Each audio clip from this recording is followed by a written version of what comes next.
He threw the envelope onto the table like it was garbage. Dorian Hargrave didn't say a word. He didn't need to.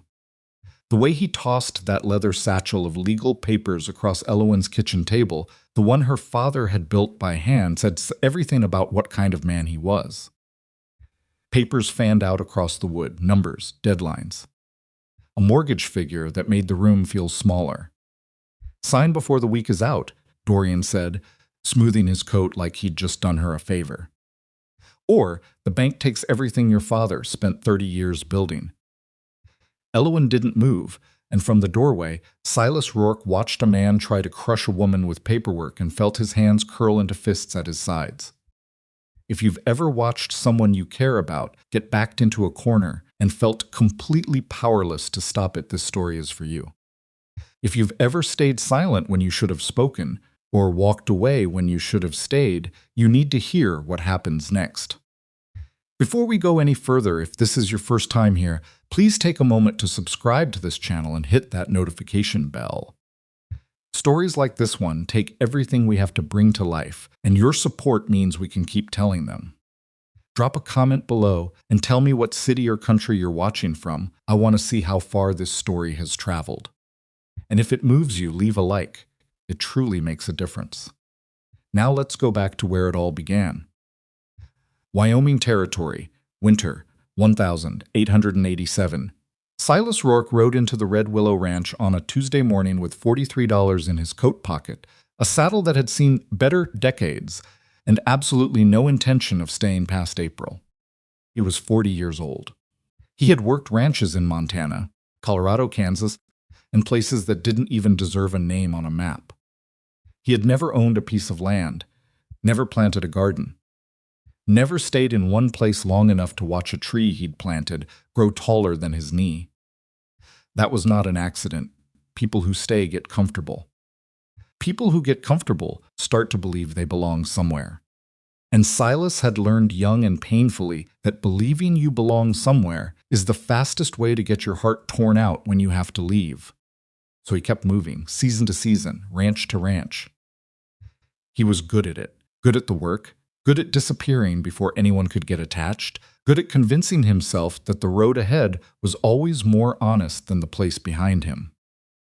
Red Willow was supposed to be one more stop. He found out about the position from a man named Garrett at a feed store in Laramie. Old Harlan Whitcomb needed a hand who knew horses, knew how to work hard, and wouldn't cause trouble. Silas figured he could manage all three. He shook Garrett's hand, rode 2 days north through cold that could split a fence post, and arrived at a ranch that looked like it was losing its argument with the wind. The house needed paint. 2 fence sections along the east pasture had buckled under last week's snow, and nobody had fixed them yet. The barn door hung at an angle that told Silas the hinge had been broken for months, not days. The horses, even from the gate, Silas could see 3 of them in the paddock, and they moved like language.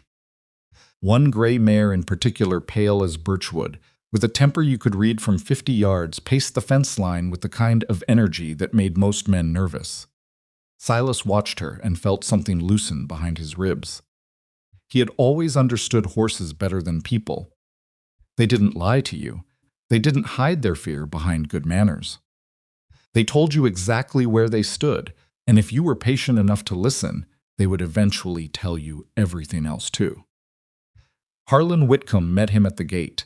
He was 64, built like a man who had refused to shrink as he aged, with a gray beard and eyes that had the unnerving quality of looking at you like they already knew what you were going to say. He shook Silas's hand once, firm, and then just looked at him for a moment. "You run from something?" Harlan asked. No preamble. No small talk. Silas didn't flinch. "I run toward work." Harlan seemed to find that acceptable. "Come inside." My daughter made coffee. Elowen Whitcomb was standing at the kitchen stove when Silas walked in, and she did not turn around immediately. She was pouring coffee into 2 cups, and she finished what she was doing before she acknowledged anyone. That was the first thing Silas noticed about her. She finished things. She didn't drop what she was holding just because someone walked into the room. She was 29, brown hair pulled back without ceremony. Hands that showed work the same way Silas's did, not rough for the sake of it, but worn from use. When she turned and set the cups on the table, she looked at Silas with the kind of directness that made most men either straighten their spines or take a small step backward. Silas stayed exactly where he was. "You know horse breeding?" she asked. Not a greeting, a question. "Somewhat. Somewhat won't do," she said. "We have 4 mares and a stallion that's been difficult since spring. The last hand we hired said the stallion was unworkable and recommended selling. I disagreed. What happened to the last hand? He quit," she said. "Or I let him go. Depends on who's telling the story." Harlan cleared his throat from somewhere behind Silas. It sounded like it might have been a laugh he was trying to contain. Silas took the coffee she offered. "What's wrong with the stallion?" "Nothing's wrong with him," she said, and the certainty in her voice was notable. "He had a bad experience with a previous owner. Someone pushed him too hard, too fast. He doesn't trust the process anymore, but his bloodlines are exceptional. If someone could work with him properly, his offspring would be worth more than everything else on this ranch combined." Silas looked at her over the rim of the cup. "You've been working with him yourself?" It wasn't a question. He could tell by the way she said the word properly, like she already knew what that looked like, and she was waiting to see if he did too. She held his gaze every morning for 6 months. Making progress? Something shifted slightly in her expression. Some.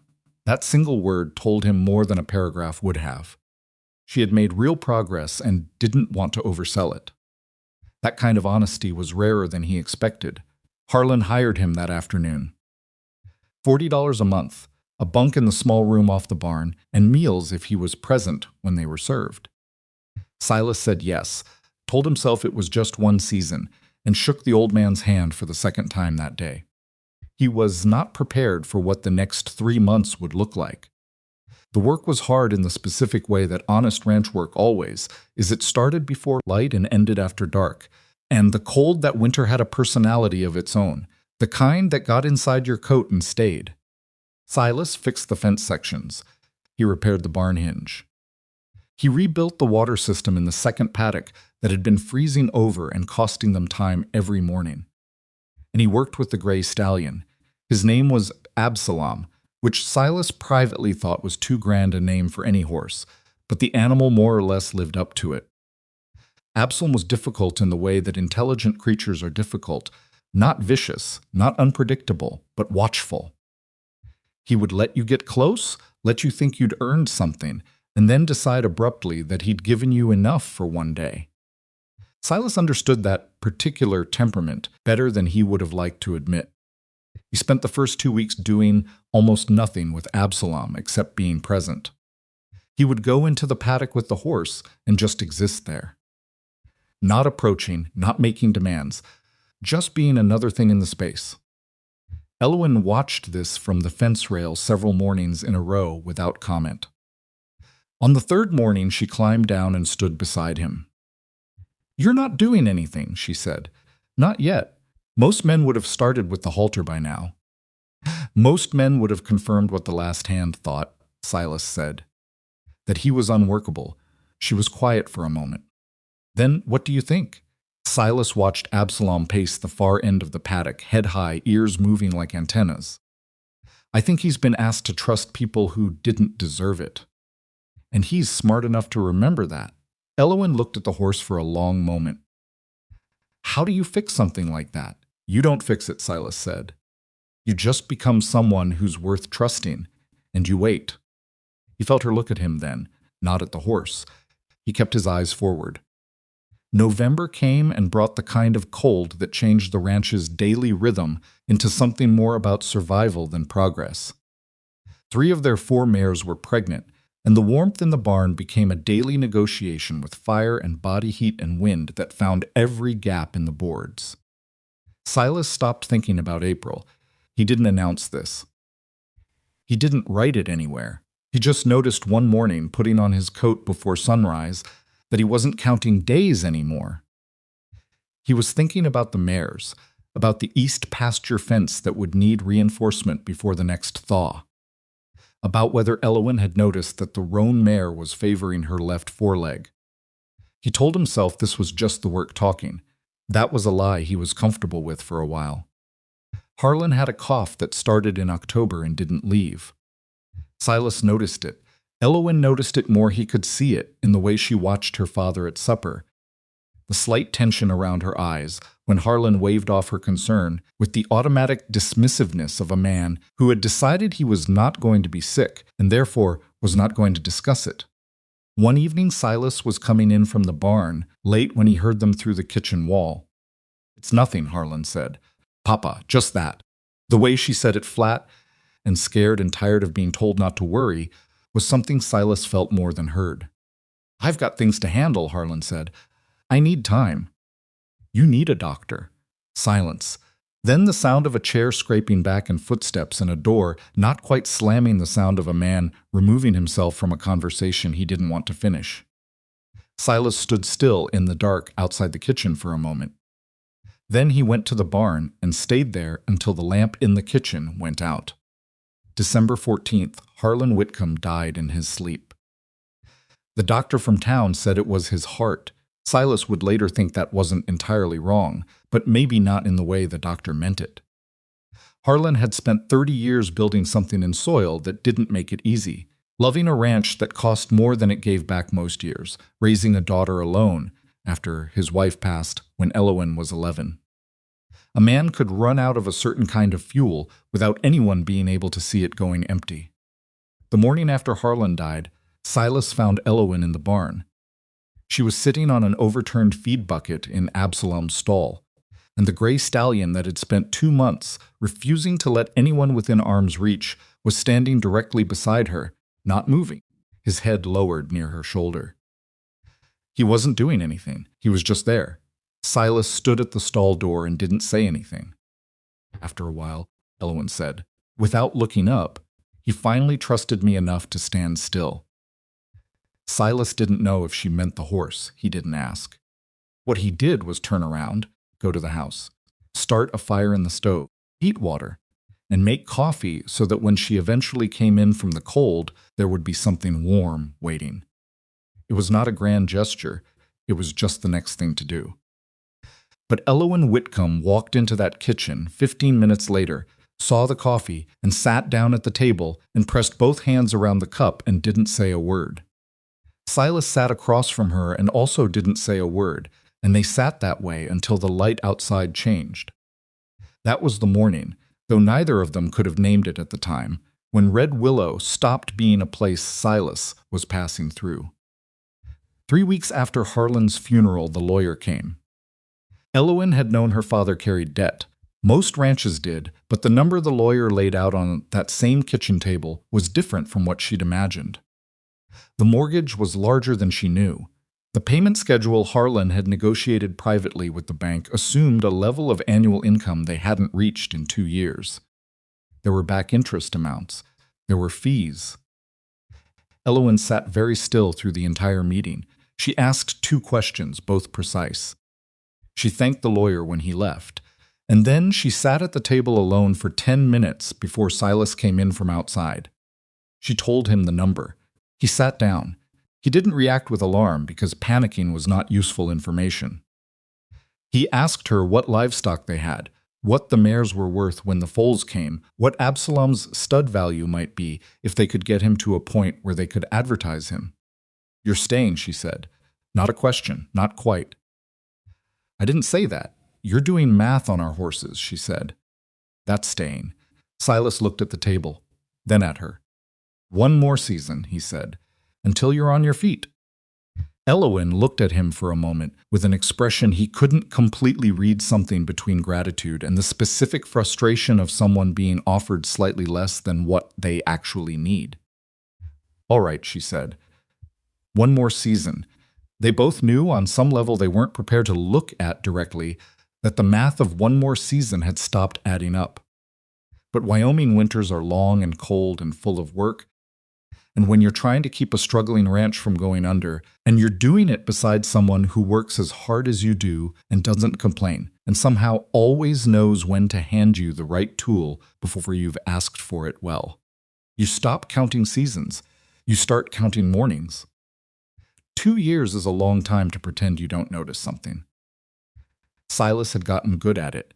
He had spent 20 years perfecting the particular skill of not attaching himself to things, places, people, routines that started to feel like home. So when he noticed, sometime around the second spring at Red Willow, that he had started waking up 10 minutes before his usual hour just to be downstairs, when Elowen came in from her morning check on the mares, he filed that information away in the same mental drawer where he kept things he was not going to examine too closely. It was fine. It was just habit. Ranch habit. That was all. Elowen had her own version of the same lie, though Silas didn't know that yet. The ranch had changed. Not dramatically. Red Willow was never going to be a place of dramatic transformation. It was too stubborn for that. Too rooted in the particular difficulty of Wyoming soil, but in the way that a person's face changes over years when you know them well enough to see it. The east pasture fence that had buckled under snow was solid now. The barn door hung straight. The second paddock had a new water system that didn't freeze until January. And even then, Silas had rigged a solution involving old wool blankets and pine tar that Elowen had looked at with initial skepticism and then quietly admitted worked better than she'd expected. Absalom had become something else entirely. The gray stallion that had paced the fence with barely controlled fury 2 years ago was now the centerpiece of what Elowen was building. She had a name for it in her head she hadn't told anyone yet, but she was thinking of it as the Red Willow line. Absalom's first season of managed breeding had produced 4 foals. 3 of them had the movement, the bone structure, the temperament that serious buyers paid attention to. Word had gotten quietly around to 2 ranches south of them and 1 in Nebraska. One buyer had come in person, looked at a 2-year-old colt for 20 minutes without speaking, and then offered Elowen a number that she accepted without letting her face show what it meant to her balance sheet. She told Silas that evening at supper. "How much?" he said. She told him. He set down his fork, picked it back up. "That's a good horse," he said. "That's what I've been telling you." "I never said otherwise. You had a look. The first time I explained what I was trying to do with the breeding program. A look like you were being polite." Silas considered denying this. "I had a look like I'd never seen anyone build a business plan around a horse that wouldn't let you put a halter on him. And now," he looked at her across the table, "and now I think you knew something I didn't." Elowen picked up her coffee cup and looked somewhere slightly to the left of him. "I usually do," she said, and there was the corner of something in her expression, not quite a smile. But the thing that lived next to one, and Silas looked back at his plate, because looking at her when she did, that had started to feel like looking directly at something he hadn't decided what to do with yet. This was the rhythm of their days. Work, careful conversation, careful not quite looks. They argued sometimes, genuinely about the best timing for the breeding season, about whether to repair the south bunkhouse roof before winter or wait for the ground to firm up in spring, about the price she should have asked for the colt from Nebraska. Silas thought she'd left money on the table. Elowen thought he had no idea what the market for that bloodline looked like. They were both partly right, which made the argument last longer than it needed to. Afterward, separately, they were both secretly glad for the arguing. It was easier than the alternative being the silences that had started happening between them, not uncomfortable silences, which would have been manageable, but the other kind. The kind where you're sitting 6 feet from someone in a quiet room, and the quiet somehow contains too much. Martha Geller, who ran the dry goods store in town and had known Harlan Whitcomb for 30 years, said to her husband one evening in April of that second year, "Those 2 are going to drive each other crazy until one of them just says it." Her husband asked what she meant. Martha looked at him the way women look at men who have just asked what she meant and went back to her supper. The Valley had opinions. The Valley always had opinions.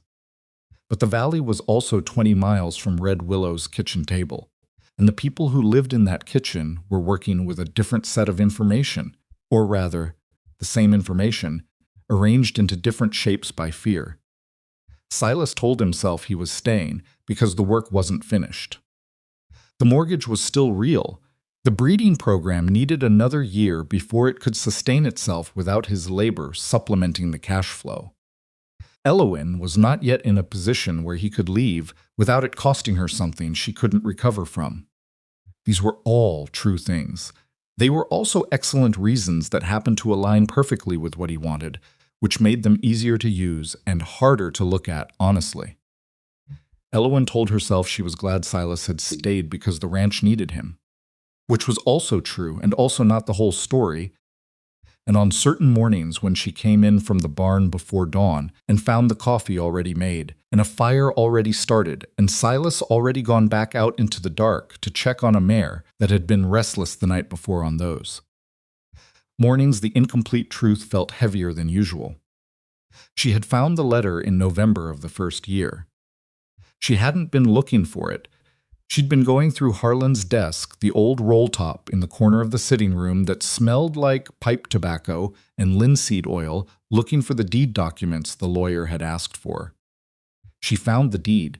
She found the insurance papers.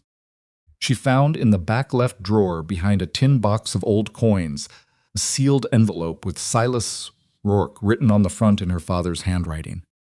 She had stood there for a long time looking at it. She didn't open it. She understood immediately, in the particular way you understand things you're not completely ready to face, that this was not something she should read. It was addressed to Silas. Whatever was inside was between her father and this man who had arrived 3 months before Harlan died and stayed without being asked. But she didn't give it to Silas either. She told herself she was waiting for the right moment. She told herself Silas had enough to deal with, that the timing was bad, that she didn't want to make things strange between them when they were already navigating something delicate. She told herself she would give it to him soon. She put it in the tin box with the coins. She closed the drawer. She went back to the kitchen and washed the supper dishes and didn't think about it any more than she absolutely had to, which was more often than she wanted to admit. The spring of the second year brought two things to Red Willow simultaneously: the most successful foaling season they'd had since Elowen started the breeding program, and Dorian Hargrave. The foals came first.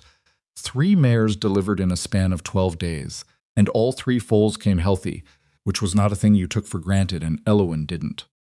She lost sleep over each delivery, sat up in the barn for nights running, and Silas was there for 2 of the 3 because he had developed, without discussion, the habit of showing up wherever the most critical work was happening. The 3rd foal, a filly gray like Absalom, with her dam's broader chest, arrived at 3 in the morning on a Thursday. Elowen had been in the stall for 6 hours. Silas had been in the barn, awake and pretending to do something useful with a bridle that didn't need repair, for 4 of them.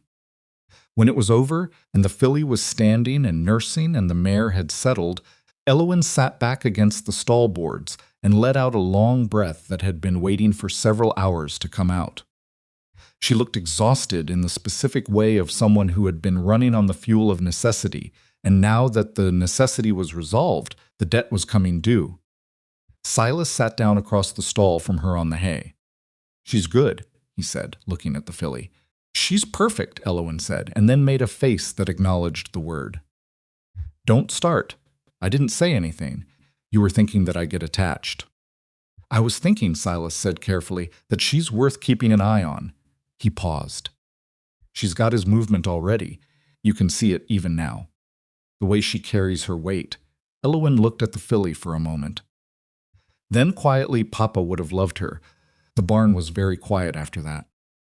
Just the sound of the mare and the filly, and outside the first bird starting up, and the particular quality of early morning silence in Wyoming that is less like absence of sound and more like the world holding its breath.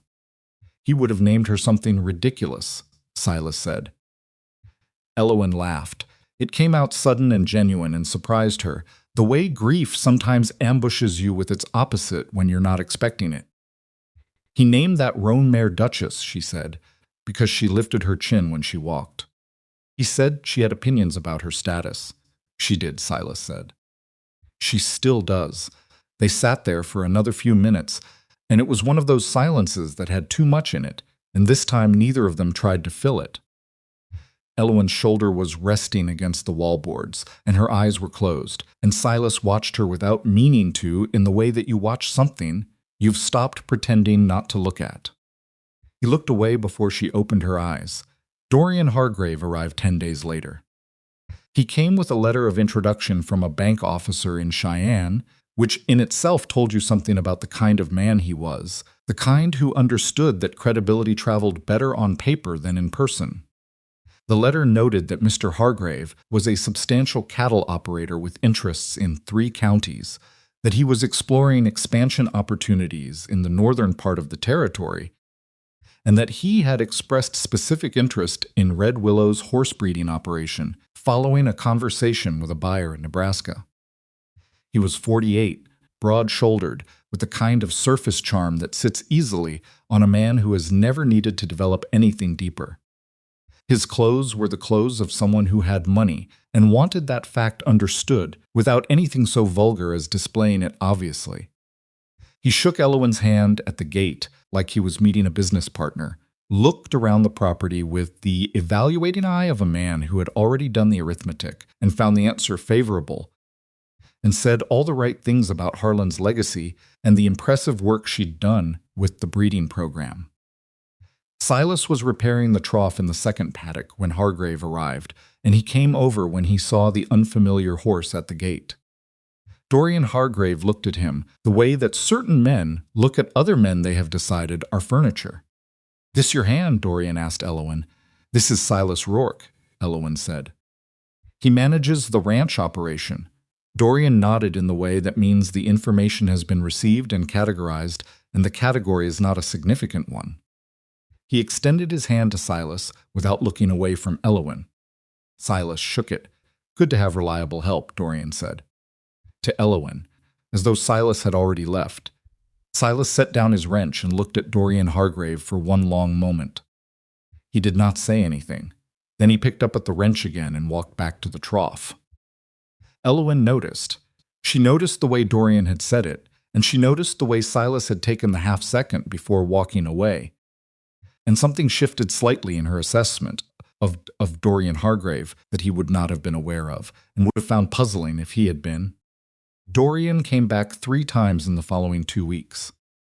His proposal, laid out with the confidence of a man who expected a conversation rather than a negotiation, was substantial. He would purchase a significant stake in Red Willow, enough to clear the mortgage entirely, and leave capital for expansion. He had contacts in Cheyenne, Denver, as far as Kansas City. The Red Willow line, he said, with proper backing and the right connections, could become something genuinely important. He spoke about it with the enthusiasm of someone who had just discovered something everyone else had missed, which managed to be both accurate and condescending simultaneously. What he was describing was real. The money was real. The connections were real. Elowen was not naive enough to dismiss any of it. What Dorian Hargrave was also doing, without quite saying it directly, was describing what the future arrangement would look like, and in that future arrangement, Red Willow would belong to both of them. Not as a business partnership, though he used that language. As something else. He was 50 yards ahead of where the conversation actually was, and he was already furnishing the house. Elowen told Silas about the 3rd visit at supper. Silas listened without interrupting, which was his way. He waited until she had finished. "What do you think?" he asked. "I think the money is genuine," she said. "I think he has the connections he says he has. I think the offer is real. That's not what I asked." Elowen turned her coffee cup in a slow circle on the table.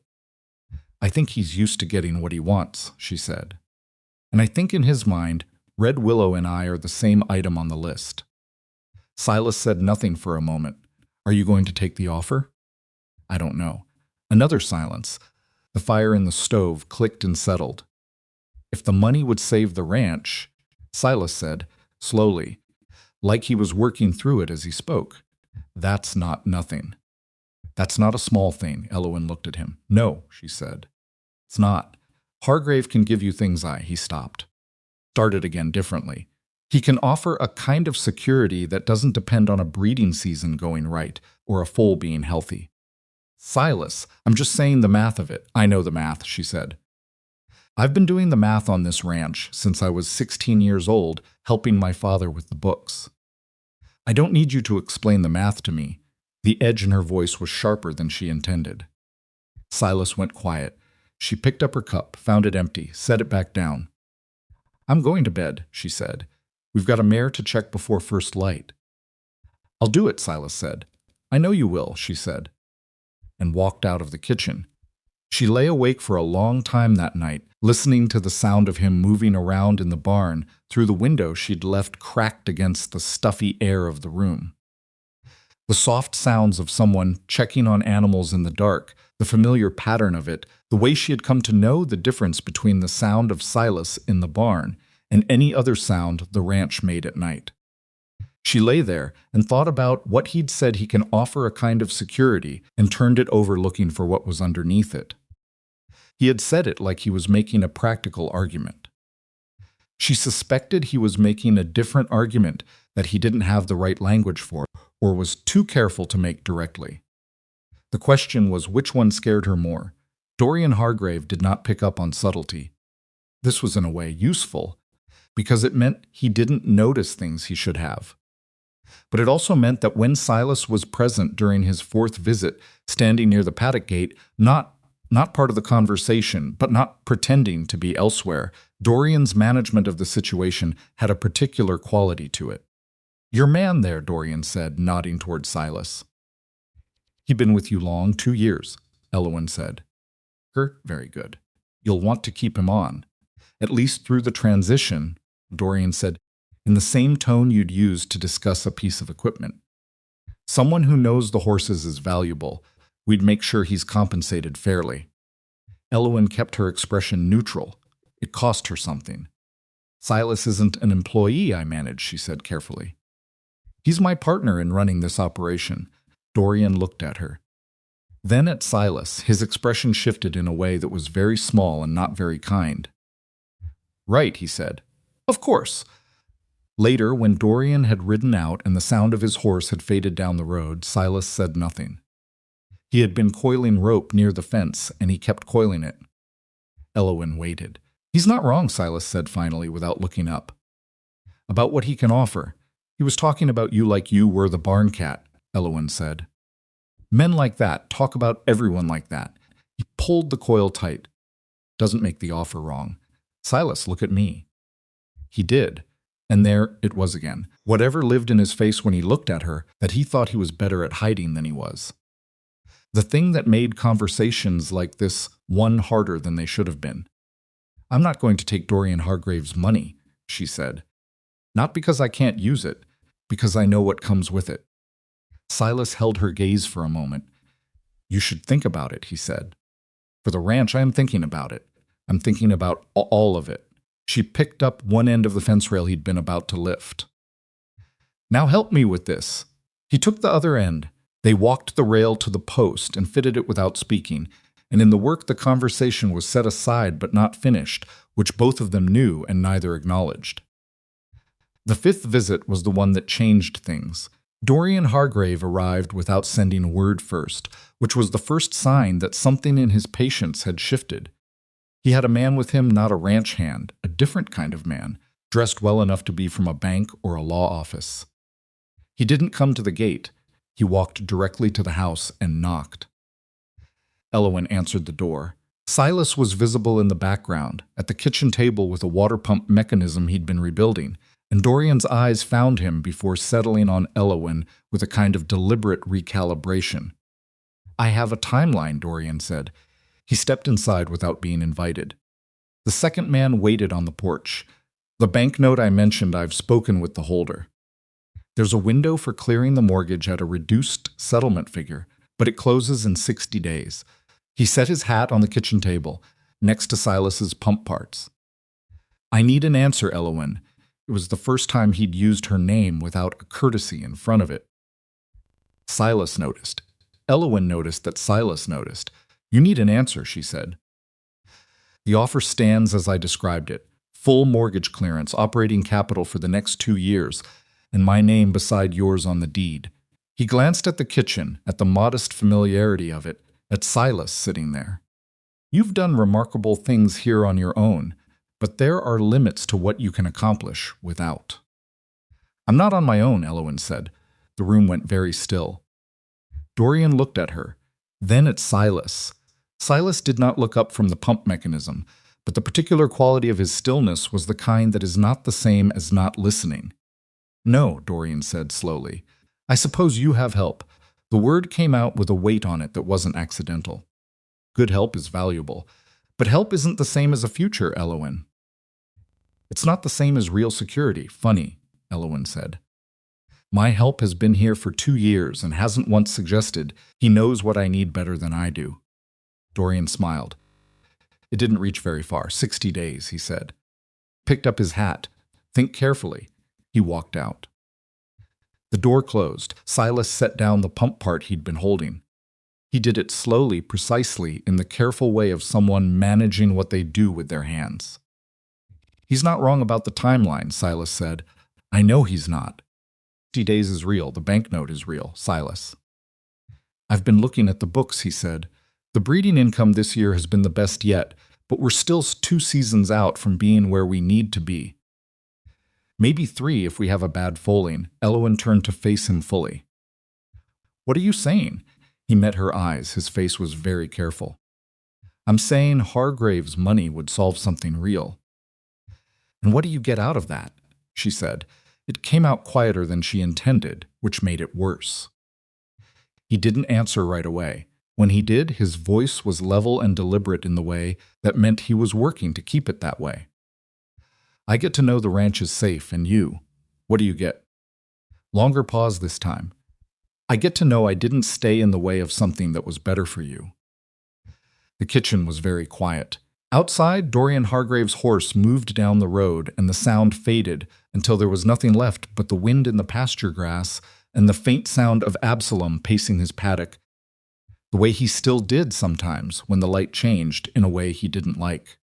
You'd leave, Elowen said. It wasn't a question. It was something she was testing the weight of by saying aloud. Silas looked at the table. If Hargrave takes the mortgage. The ranch is secure. Then there's no reason, she repeated softly. He heard something in the way she said it and looked up. She wasn't angry. She looked like someone who had just been told something she already knew, but had been hoping not to have confirmed. Turned toward the window. Outside, the evening was coming in across the western pasture in long, flat strips of orange light. The gray filly Elowen hadn't named yet was moving along the fence line in the particular floating trot that had made 2 separate buyers already ask about her. And she was beautiful in the way that things are beautiful when they've been grown right from the beginning and haven't been ruined by rushing. My father trusted you, Elowen said, still looking out the window. Harlan was a good man, Silas said. He did more than think you were a good man. She stopped there. Something moved through her expression that Silas couldn't interpret from where he was sitting. He saw something in you that you don't see in yourself. Silas waited. Elowen turned from the window. She looked at him for a moment with an expression that was complicated in the way that things are complicated when they contain more than one true thing at the same time.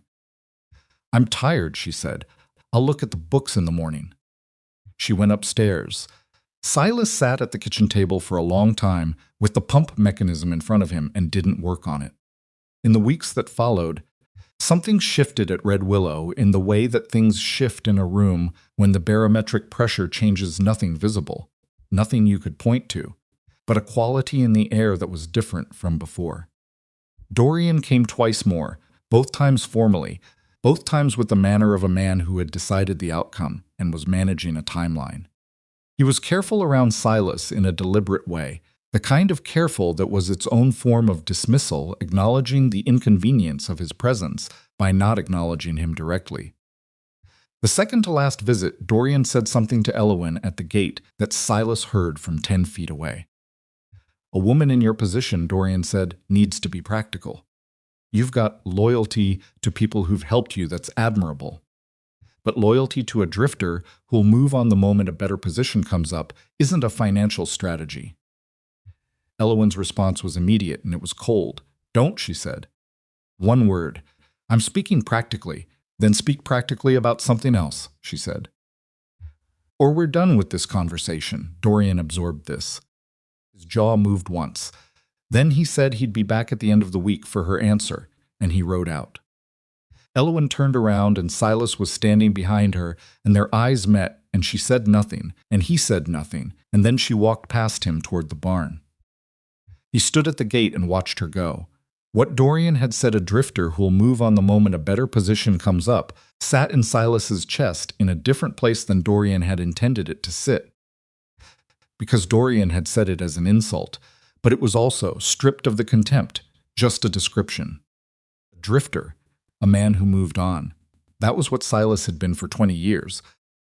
And he was standing on a ranch in Wyoming in his 42nd year with his boots worn down at the heel and 3 foals in the paddock that he had helped bring into the world and a woman he couldn't finish a thought about without. Going somewhere he didn't know what to do with. That evening, 3 weeks before Dorian's deadline, a letter arrived from a ranch in Montana. It had been forwarded through 2 relay points the ranch foreman in Laramie, who had known Silas years back, a man named Cole, had tracked him through the usual quiet channels that connected men who worked the same circuit. The Montana position was real, managing operation for a larger spread than Red Willow, better wages, a bunkhouse of his own. The rancher who wrote it had heard of Silas through Cole and wrote with the directness of a man who knew what he wanted and wasn't interested in wasting words. The position was available for spring. He needed an answer within the month. Silas read the letter twice, alone, in the barn. He told himself this was what he'd been waiting for. The reasonable next step. Elowen was close to clearing the mortgage herself, or she had Hargrave's offer if she chose to take it. The breeding program was established. The horses were the best they'd been. He had done what he stayed to do. He told himself this for 4 days before he told Elowen. He chose a morning after chores, when they were both at the paddock watching the gray filly work through her paces. He told her about the letter flatly, the way you tell someone something you've already decided about. Elowen did not look at him. She kept her eyes on the filly. "Montana," she said. "Good position, better money. When I'd need to leave in 3 weeks, maybe 4. She was quiet for a moment. The filly turned at the fence line and came back, mane lifting. "And you've accepted," Elowen said. "I'm going to." She nodded slowly. "Once all right," she said. She pushed off the fence rail and walked toward the barn, and her back was very straight, and Silas stood at the fence and watched her and felt something tear along a seam he hadn't known was load-bearing until right now. He did not call after her. He gripped the top rail of the fence and looked at the gray filly moving in the morning light and thought about 20 years of always knowing when to leave and how it had never felt exactly like this before, like leaving something essential behind, like forgetting which pocket you put your own name in. 3 weeks until he rode out of Red Willow. He didn't know that somewhere inside the house, in the sitting room with the roll-top desk that smelled like pipe tobacco and linseed oil, there was a tin box with old coins and a sealed letter that Elowen had been carrying for 2 years. He didn't know what was in it. He didn't know that she was going to have to decide, in the next 21 days, whether fear was a good enough reason to keep holding on to it. And somewhere in the back of her own chest, in a place she didn't visit often, Elowen Whitcomb was beginning to understand that it was not. 3 weeks sounds like enough time. It isn't. 3 weeks is enough time to pack a saddlebag. It is not enough time to unlearn the particular geography of a place that has worked its way into you without asking permission. Which corner of the barn catches the wind worst in the hour before dawn? Which board on the kitchen floor announces itself? When you step on it wrong in the dark, the exact sound the gray filly makes when she wants attention versus when she's actually troubled. Silas knew all of it. He had learned it the way you learn things you don't intend to keep, and now it was in him, and he was going to have to leave it behind, and that was just how it was going to be. He wrote back to the Montana rancher and said he was coming. He did not tell Elowen he'd written the letter. She knew he was leaving, he'd told her. She'd nodded. She'd walked to the barn with her back straight, and there was nothing in that exchange that invited further discussion. So he went about the next few days the same way he went about everything he'd decided, quietly, practically, without making it a larger thing than it needed to be. This was, he would later understand, exactly the kind of mistake that costs you everything. Elowen knew he'd decided before he told her. She knew the way you know things about someone you've worked beside for 2 years, not because they tell you, but because the particular quality of their silence changes. Silas's silences had always been inhabited, present.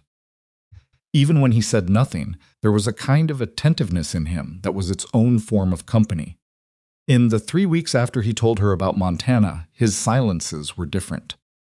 They were the silences of someone who has already started leaving and is just finishing out the time. She noticed. She said nothing.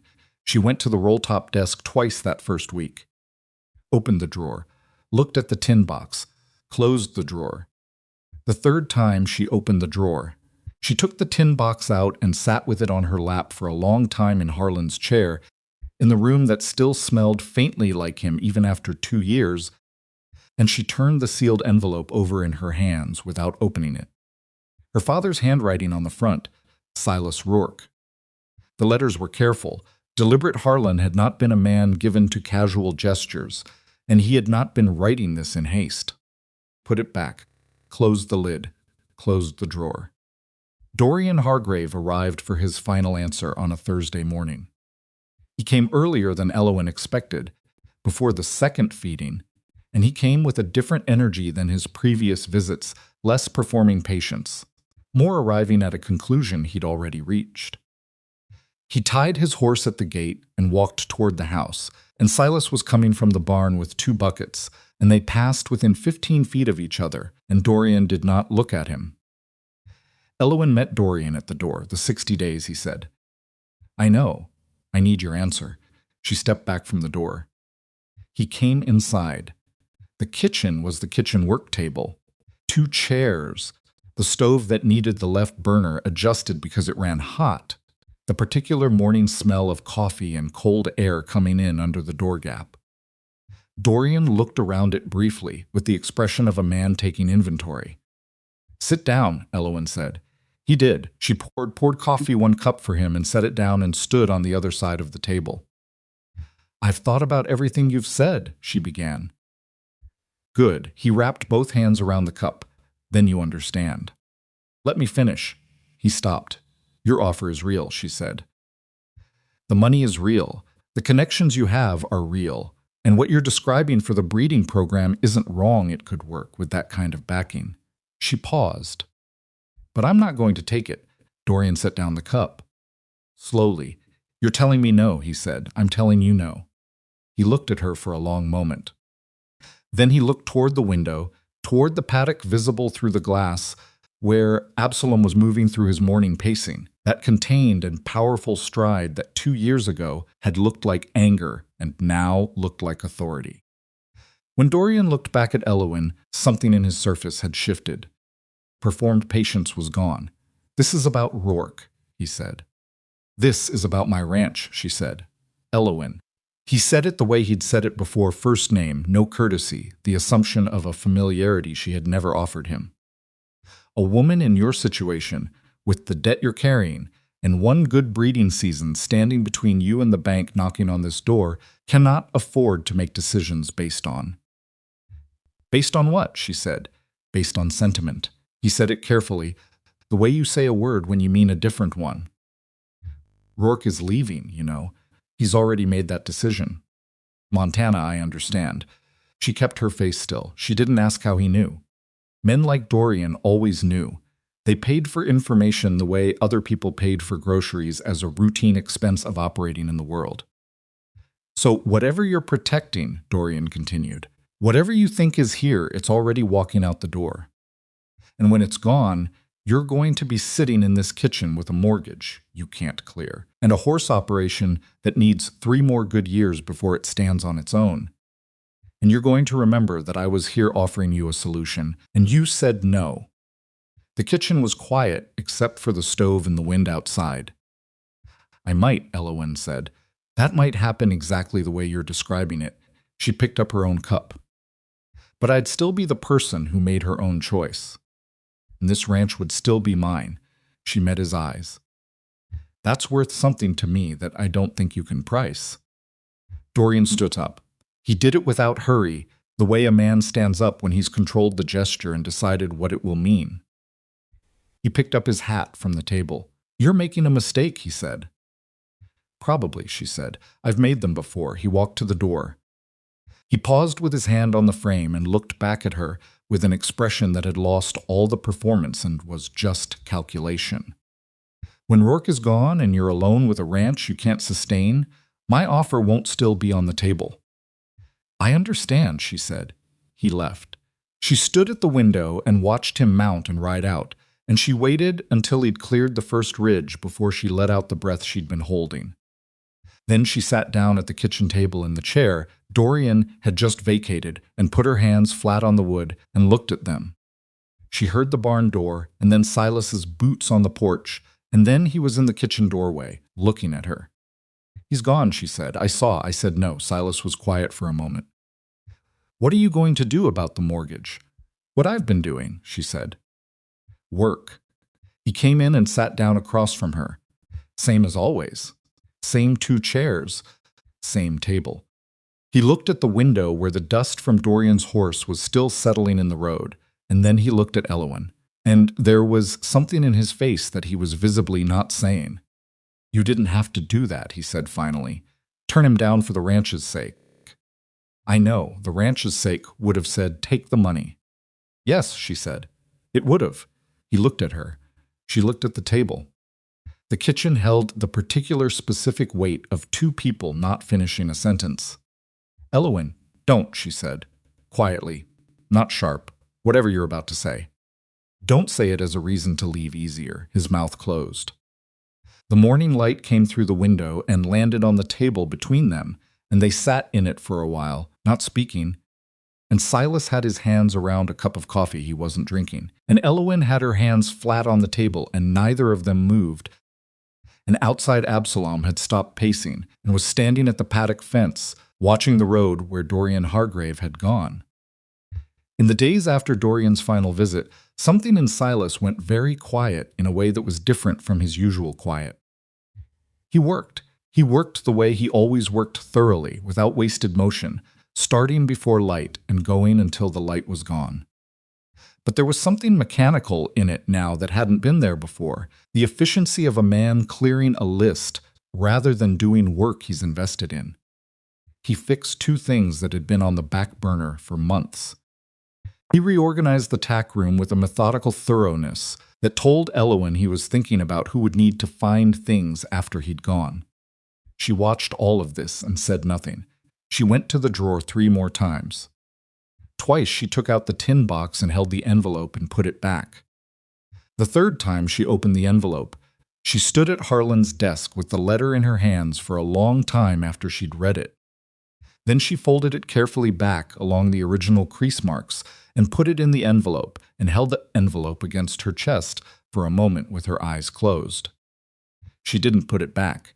She took it with her to her room and put it in the drawer of her bedside table and lay awake most of that night, staring at the ceiling with the knowledge of what was in it sitting in her chest like a stone she'd picked up and didn't know what to do with. What Harlan had written was not long. Her father had never been a man for long letters. He had written to Silas, a man he'd known for less than 3 months, with the directness of someone who knew he might not have the time to be indirect. He had told Silas that he was making him a partner in Red Willow. Not in the abstract, not in intention on paper legally, with a document already prepared and waiting with the lawyer in town. He had told Silas that he had seen, in his time running horses and men, maybe 4 people in his life who could do what Silas did with a difficult animal, and that the patience and the stillness and the refusal to force what couldn't be forced was something that couldn't be taught and couldn't be bought, and Harlan wanted it at Red Willow permanently. He had also written something else.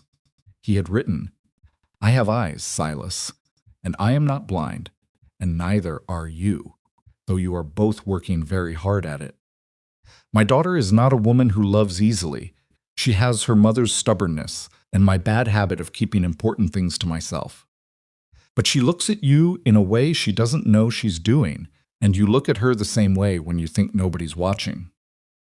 I am old and I am tired, and I do not have the time to wait for two careful people to find their courage, so I am putting it in writing. Stay. Not because I'm asking, because it's where you belong. The rest will sort itself if you stay long enough to let it. Elowen had read that paragraph 4 times. She had held it against her chest. She had thought about the 2 years she'd spent with that knowledge and not delivered it. She told herself she'd been protecting something. She didn't give it to him right away because it was too soon, because he was still grieving Harlan in his own way, because the mortgage situation was too uncertain, because she needed him to stay, because he chose to not because a dying rancher told him to. And all of those reasons were real. They were all true things. But underneath them was the other thing, the thing she'd been less willing to look at. If she gave him the letter and he still chose, Montana chose movement over this place, over her, then she would have the answer she'd been afraid to ask for. The letter was the last possible protection between herself and knowing for certain. Fear disguised as nobility. She recognized it now that it was too late to pretend otherwise. She lay in the dark and listened to the ranch settle into itself the way it did at night, the particular creaks and shifts of old wood, the sound of Absalom in the paddock, the wind against the north side of the house. And she thought about her father writing that letter and folding it and sealing it and putting it in his desk drawer to be found. And she thought about what it must have cost him to be that direct, that plain, that willing to say the thing plainly. Harlan Whitcomb had never said I love you easily. He showed it in other ways in the work he did, in the decisions he made, in the way he'd managed the breeding records for 20 years with a precision that was itself a kind of devotion. But he had written that letter. He had said simply and clearly what he saw. She had kept it in a tin box for 2 years. The week before Silas was due to ride out, the weather turned. Not a full storm Wyoming in spring had its own rules about what counted as a storm, but enough. Cold came back hard from the north and brought 2 days of driving rain that turned to sleet by the second night, and the paddock became a problem, and 2 of the mares needed to be moved inside, and the gray filly, who had her father's opinion about rain and made it known, required actual persuading to go from paddock to stall. Elowen and Silas worked through both days without much talking. That was one thing about real ranch work in bad weather. It didn't leave space for the conversations you'd been avoiding. You were just in it together, both of you wet and cold and tired, and there was a kind of mercy in that.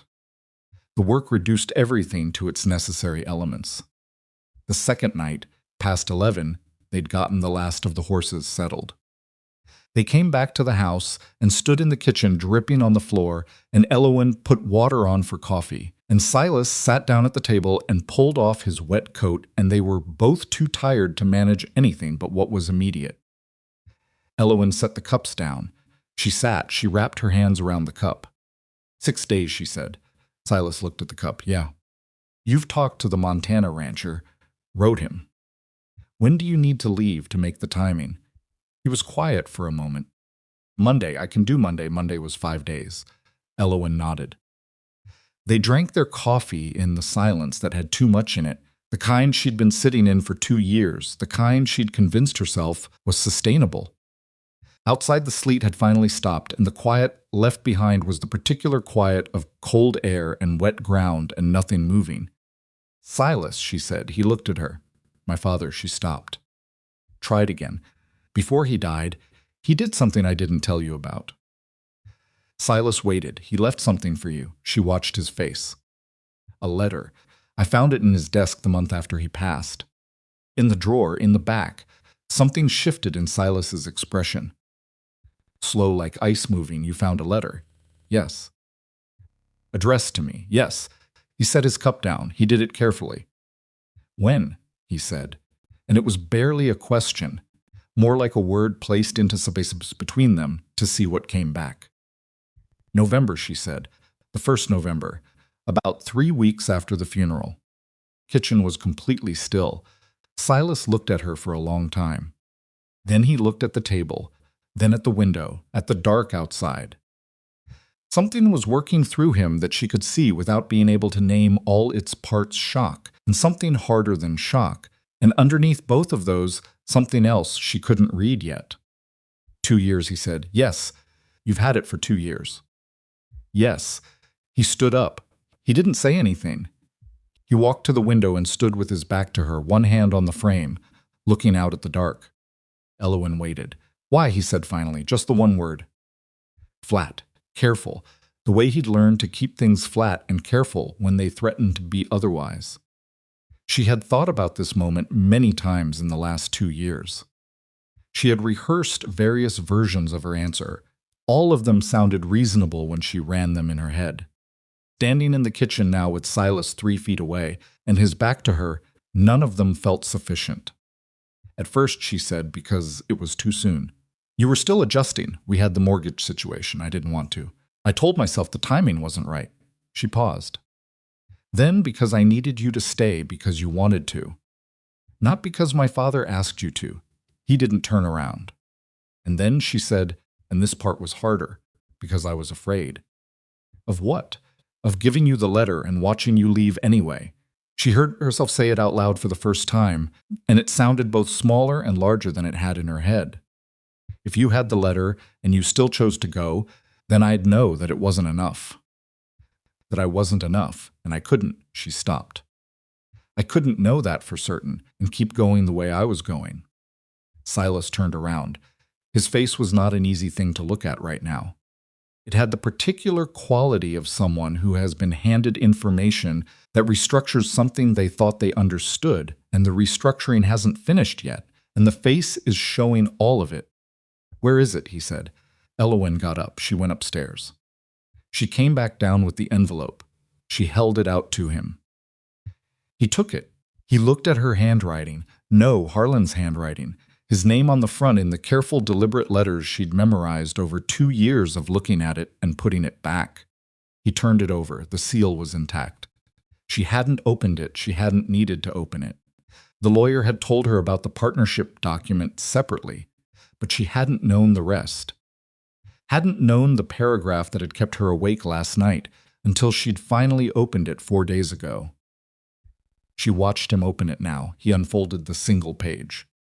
He stood in the kitchen, and he read it, and she watched his face. And she saw several things move through it that she had no name for some she'd never seen on him before, which after 2 years was significant. His jaw tightened and released. Something worked in his throat. He read it a second time, more slowly, and by the end of the second reading, his eyes had stopped moving, and he was just looking at the page. He folded it. He looked at Elowen. He made me a partner, Silas said.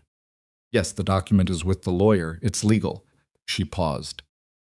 I didn't know about that part until the lawyer mentioned it when I asked, last week. But the letter I've had, the letter. Silas looked at the folded page in his hand. He knew, he said. Yes, Elowen said, he knew. About yes. Silas let out a long breath.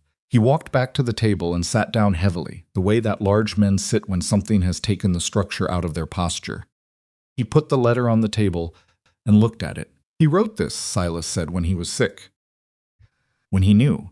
I think so, she said. I think he was more certain about what was happening to him than he told either of us. Silas put one hand over the letter on the table, not picking it up. Just covering it. The gesture was so unguarded that it cost Elowen something to watch. Why are you telling me now? He said. You could have kept it until Monday. Until I was gone. She sat back down across from him. She looked at her hands. Because I've been protecting myself with it, she said.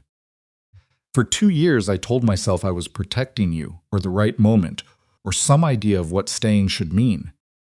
But I was protecting myself, and I watched you make arrangements to leave, and I went to that drawer, and I held that letter, and I thought... She stopped. What? He said. I thought if I let you go without giving it to you, I'm doing exactly what I was afraid you'd do. I'm leaving first, just from a distance. She looked up at him. and I'm tired of being afraid of the answer, whatever it is. I need to stop carrying it.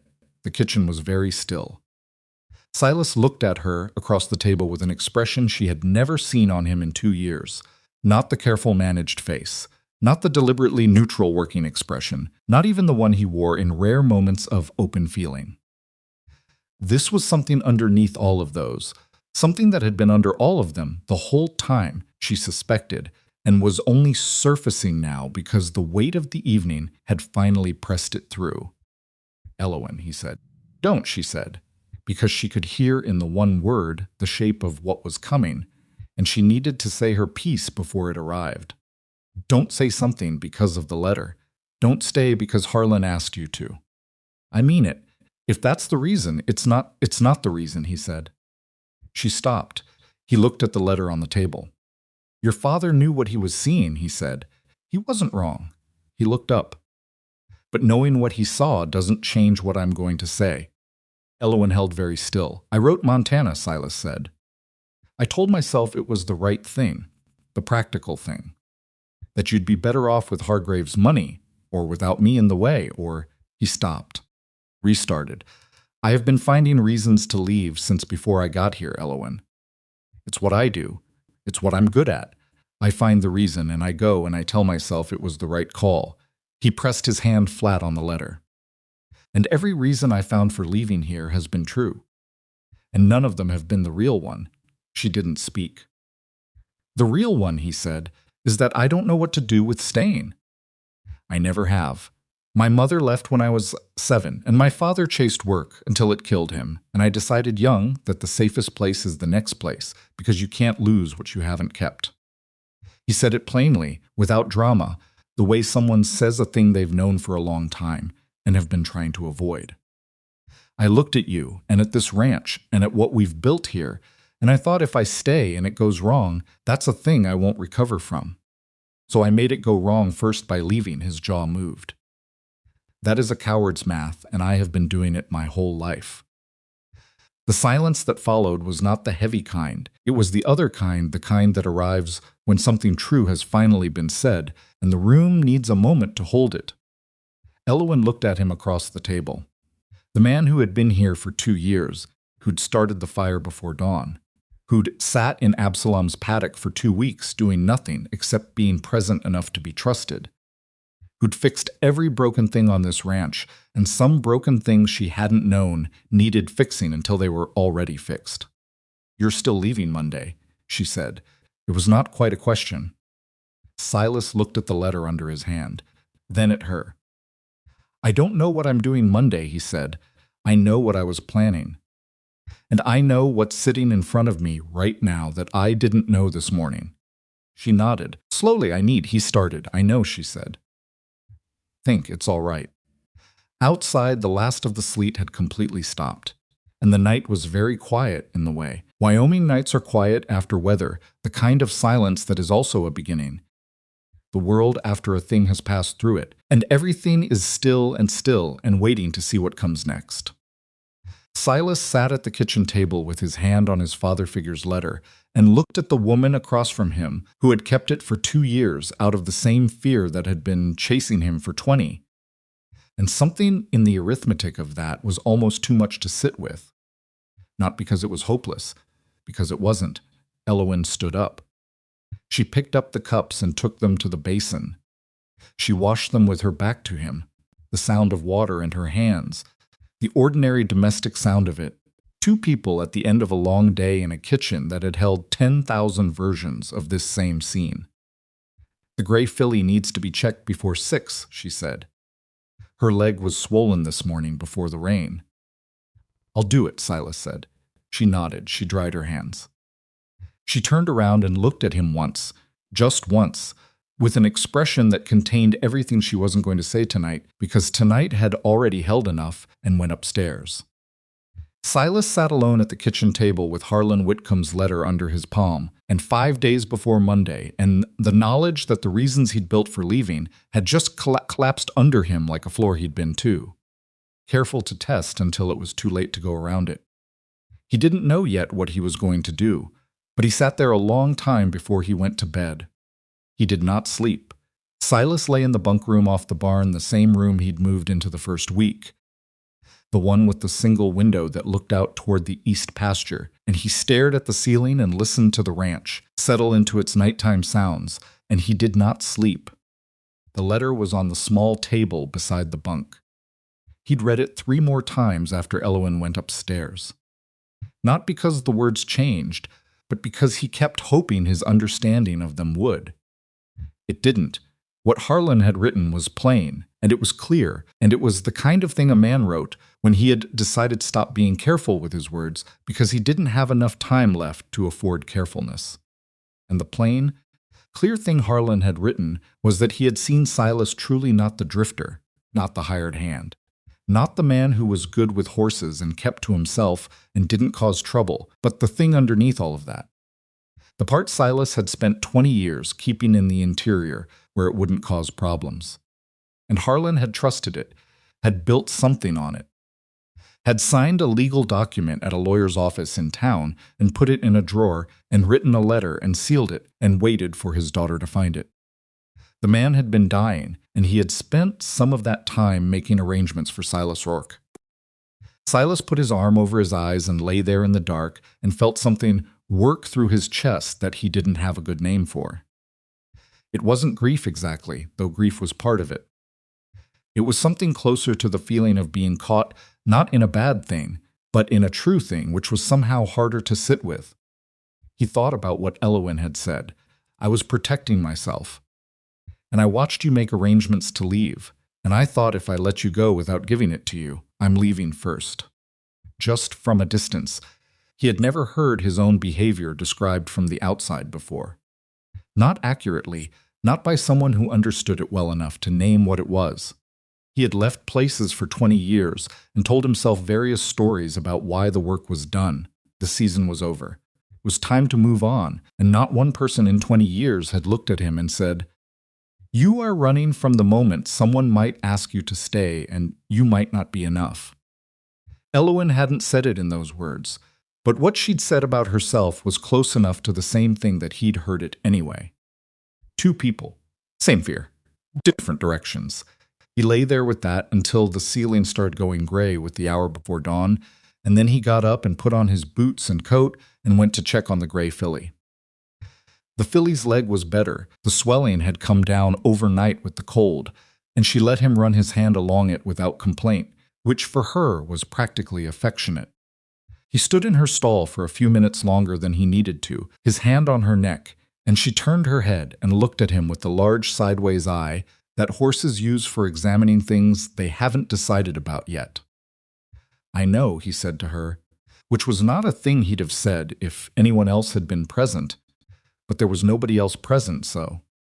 He fed the horses, all 5 of them, in the order he'd done it for 2 years, Absalom first, because starting anywhere else created a mood, then the mares by age, then the filly last because she was young enough to wait and needed to learn it. The routine of it was so settled in him that his hands knew what to do before he thought about it, and that was exactly the problem.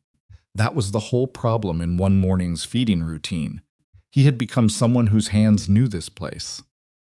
You don't leave a place your hands know, not without losing something.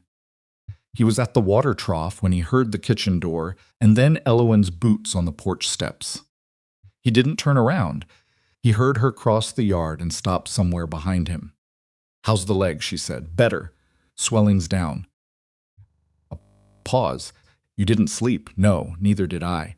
She came up beside him and looked at the trough, not at him. Her hair was pulled back the way it always was in the morning, and she had a coat on over what was clearly yesterday's shirt, and she looked exactly like a woman who had been awake most of the night and wasn't pretending otherwise. "I've been thinking." "So have I," he said. "I want to say something first," she said. "Before whatever you've decided, I want to say it." Turned to look at her.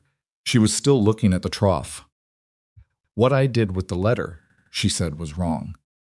I've told myself reasons for 2 years, and last night I told you the real one, but telling you the real one doesn't make it right.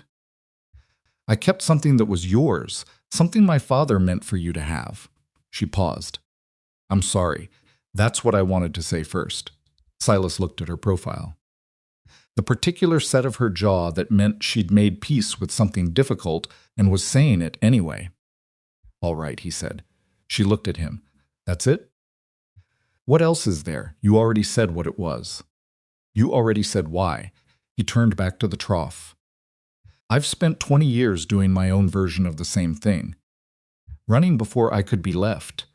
At least yours didn't move at 30 miles an hour." She was quiet for a moment.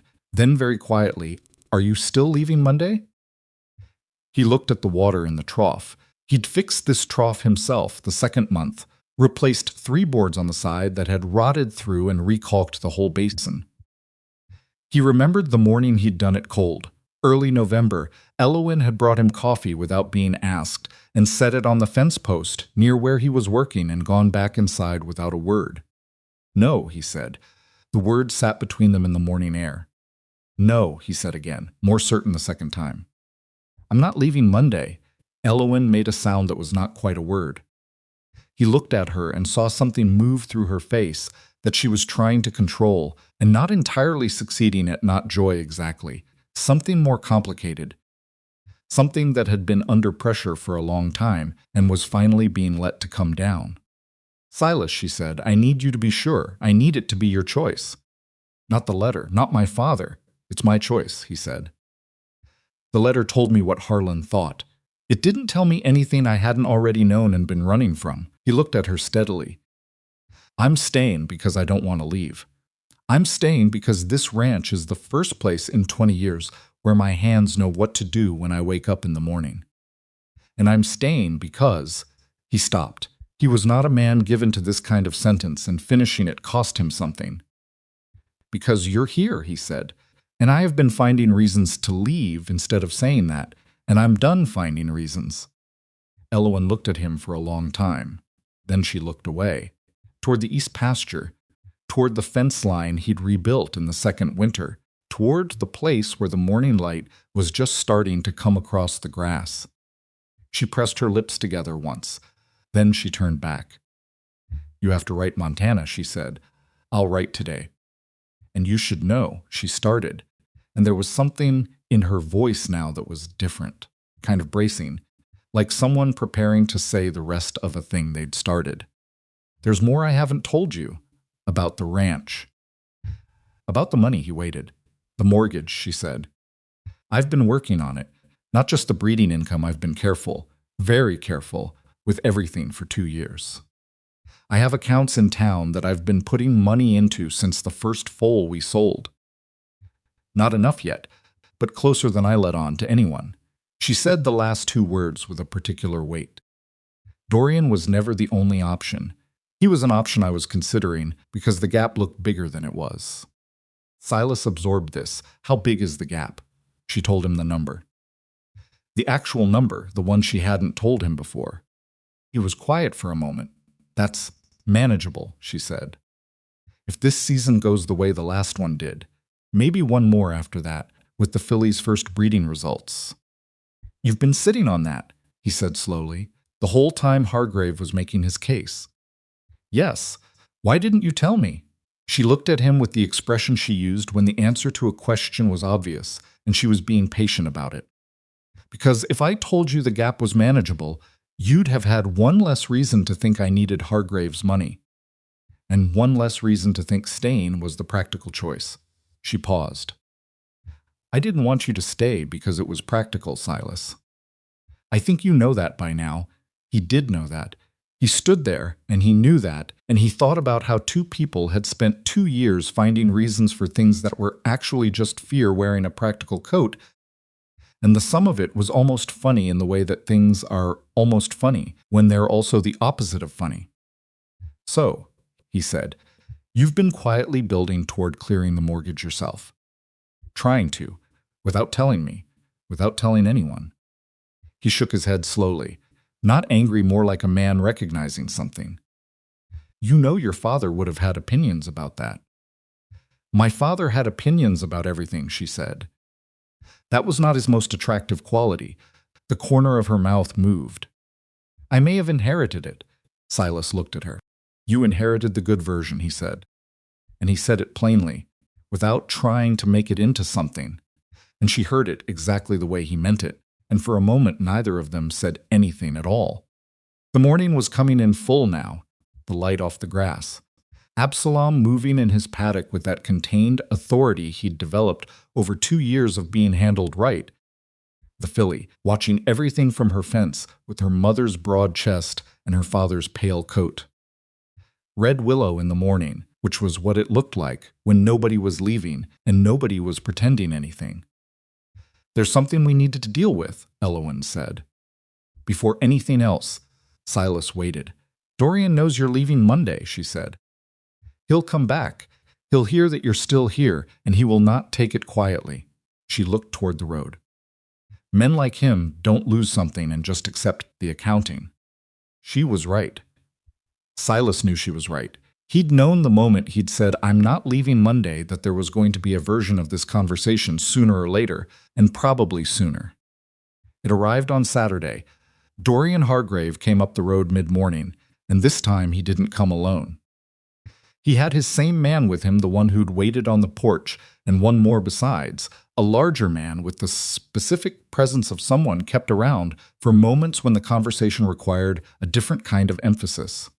Silas saw them from the paddock where he was working with Absalom on a new movement pattern Elowen had been developing.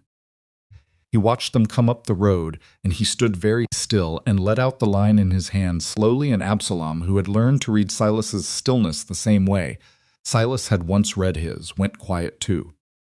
Elowen came out of the barn when she heard horses at the gate. Dorian dismounted at the gate and came in without being invited, which was the first statement. The 2 men with him stayed at the gate, which was the second.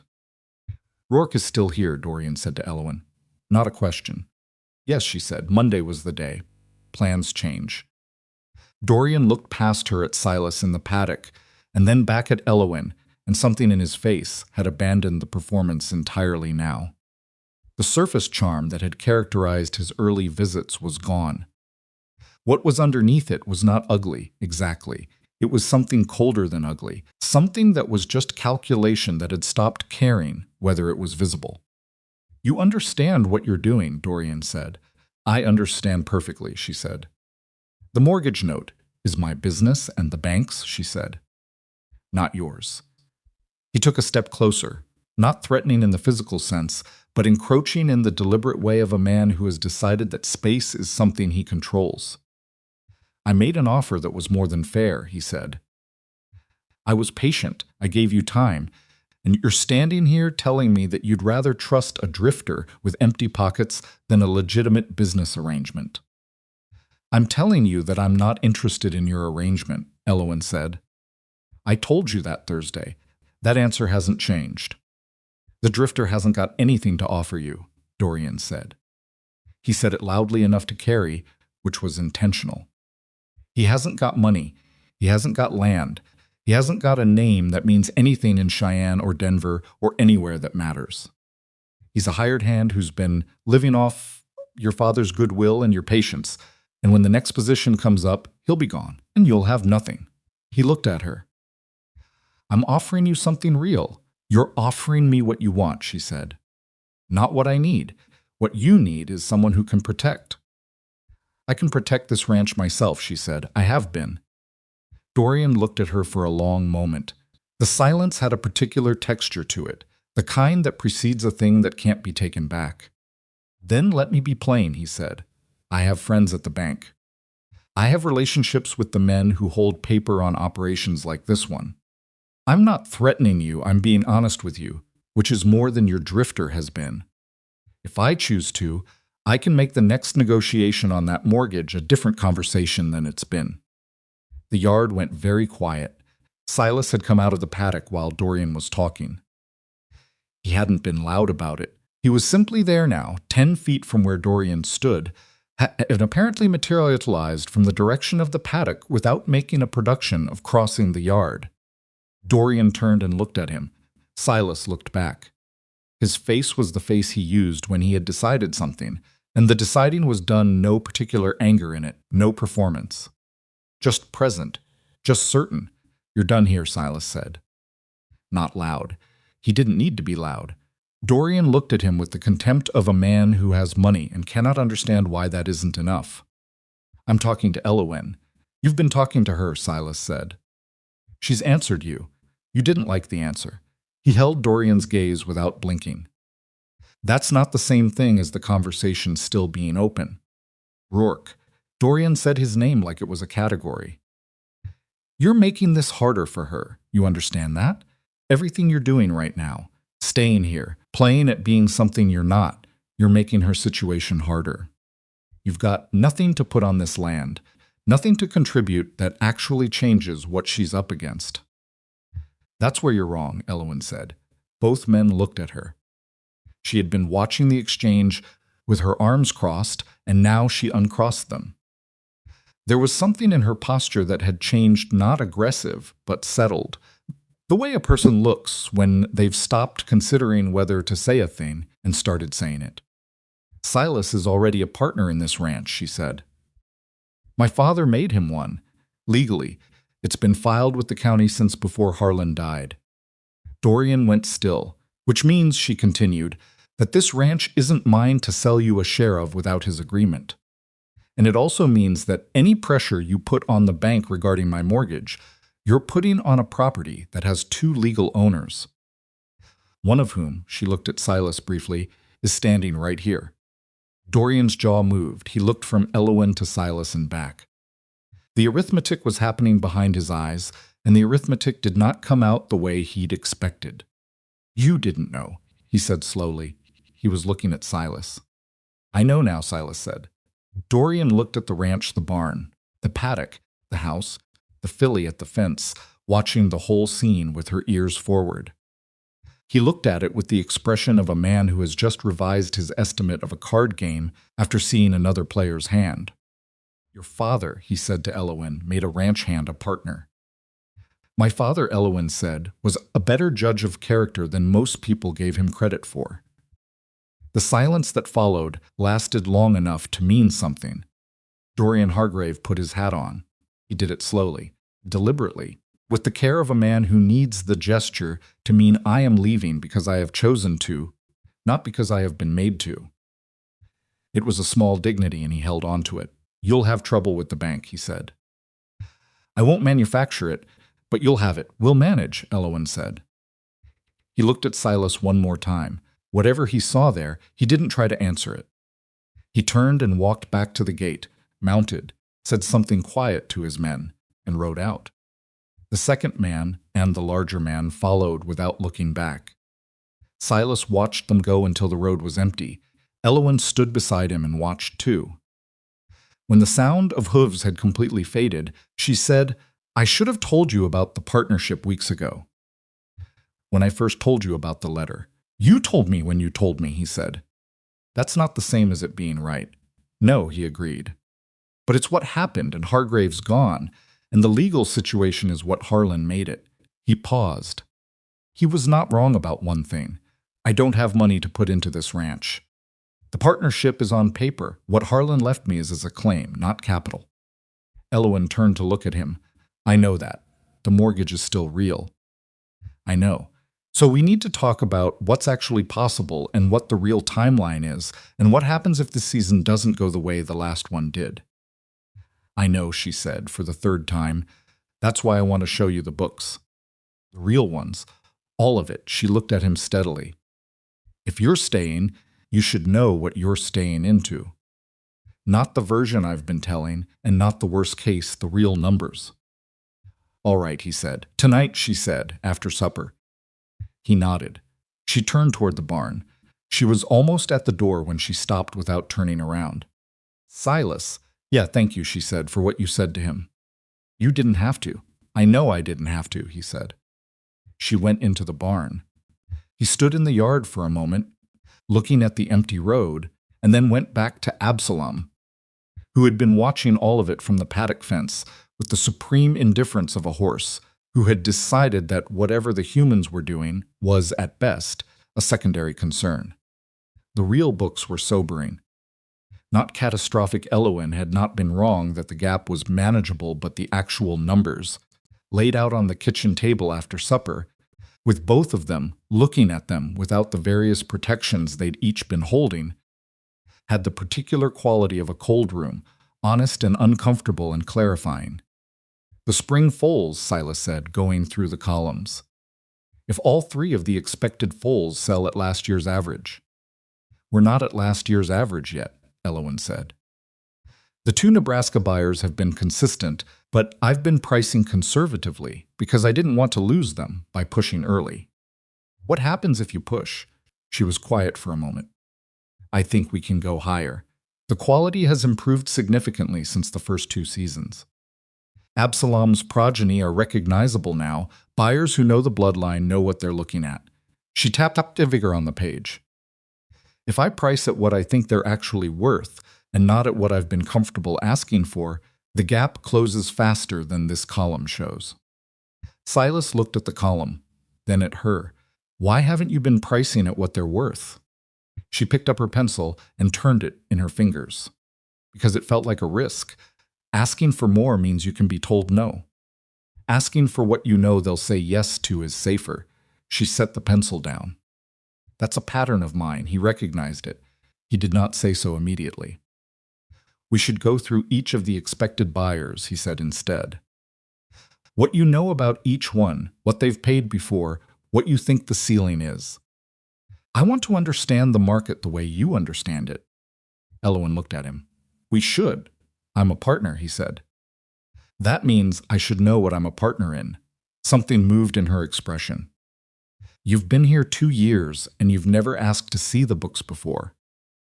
I've been here 2 years as a hired hand who was planning to leave, he said. This is different. She pulled the ledger closer and turned it so they could both see it. They worked through it for 2 hours. Elowen talked through the buyers, the bloodline reputation she'd been building, the network of ranchers who'd started watching Absalom's offspring, with the kind of interest that would mean higher prices if she positioned it correctly. Silas asked questions practical.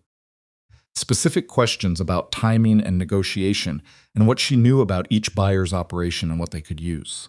And Elowen answered them with fluency of someone who had been living with this information alone for a long time and found, unexpectedly, that it was different to say it aloud to someone who was tracking it with her.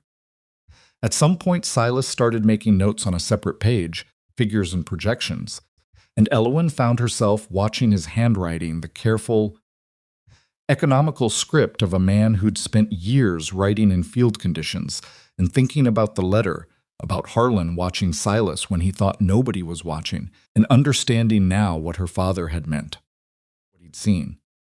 If we price the spring foals correctly, Silas said, not looking up from the page, and if the fillies' first breeding results are what the confirmation suggests they could be, you could potentially clear the mortgage inside 18 months. That's optimistic, Elowen said. It's based on your numbers, he said. Not mine. She leaned over to look at his calculation. Her shoulder was near his shoulder. Neither of them moved away from it. She looked at the figures and followed his arithmetic and found it was sound, which was both reassuring and somewhat annoying, because she'd been looking at these same numbers for months and had not arrived at 18 months. The pricing, she said. I need to increase the asking price on the 2 Nebraska inquiries I have outstanding. By how much, she named a figure. He looked at it. More, he said. It's what they're worth, he said. You said so yourself. Ask what they're worth. She sat back.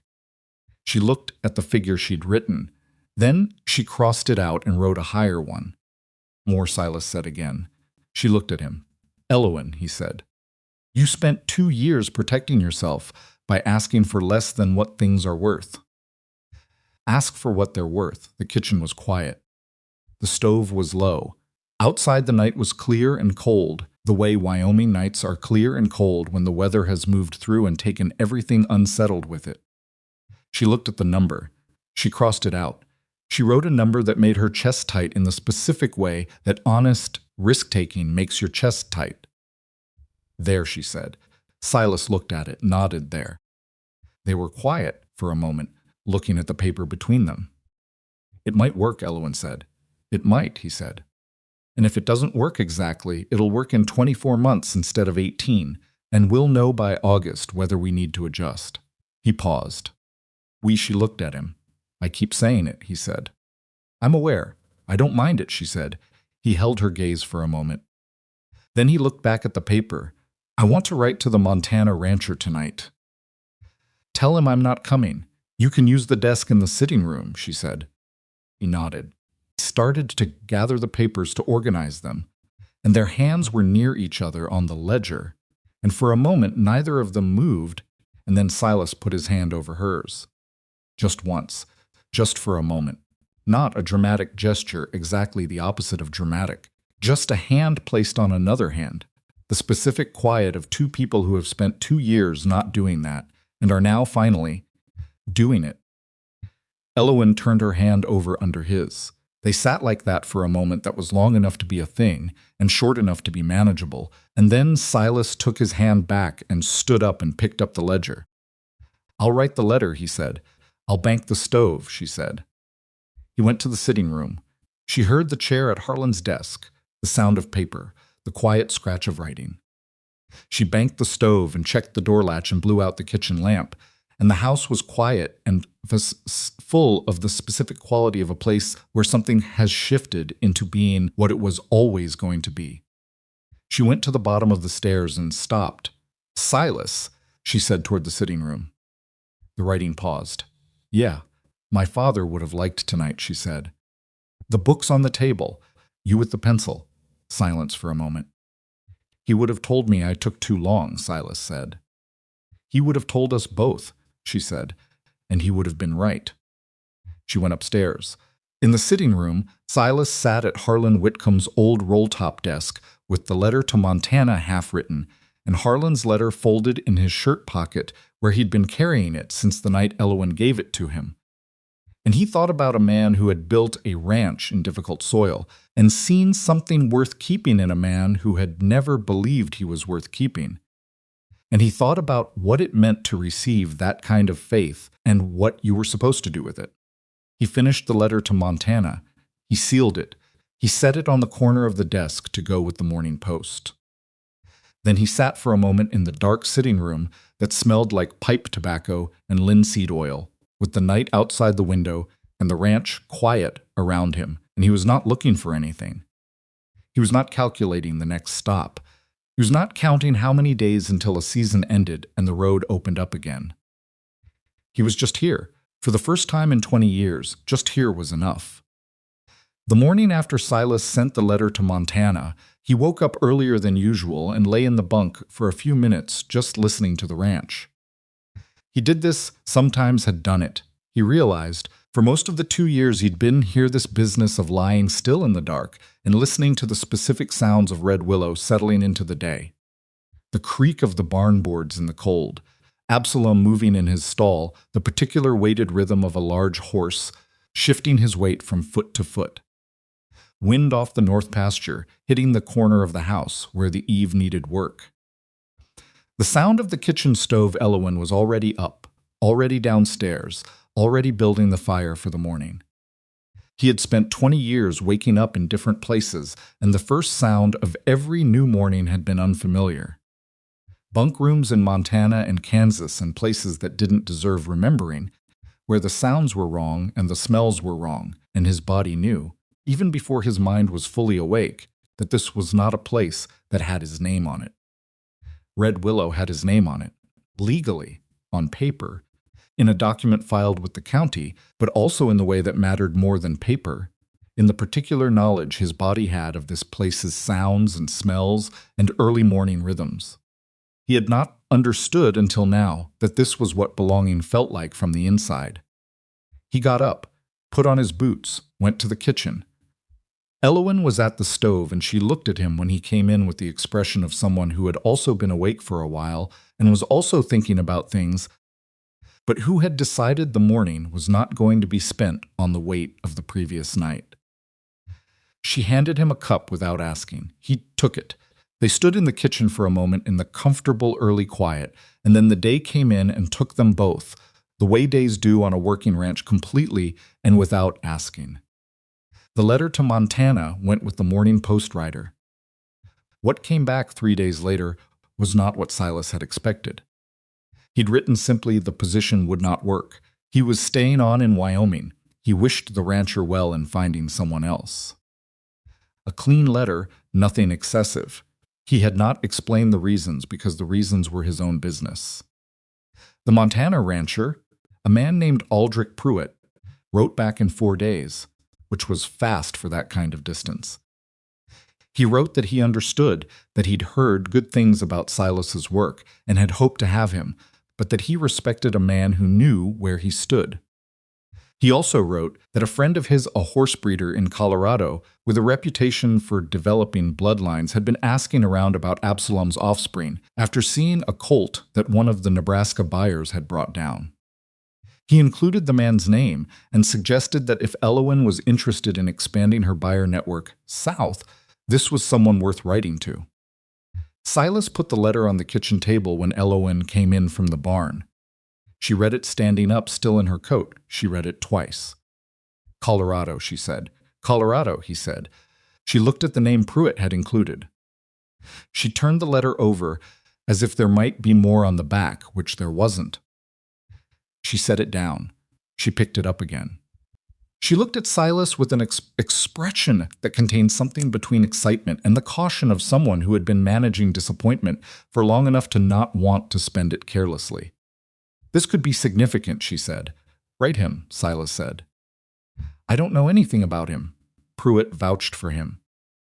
Pruitt's a serious man. Pruitt is a man you've never met who wrote a kind letter because you turned him down politely.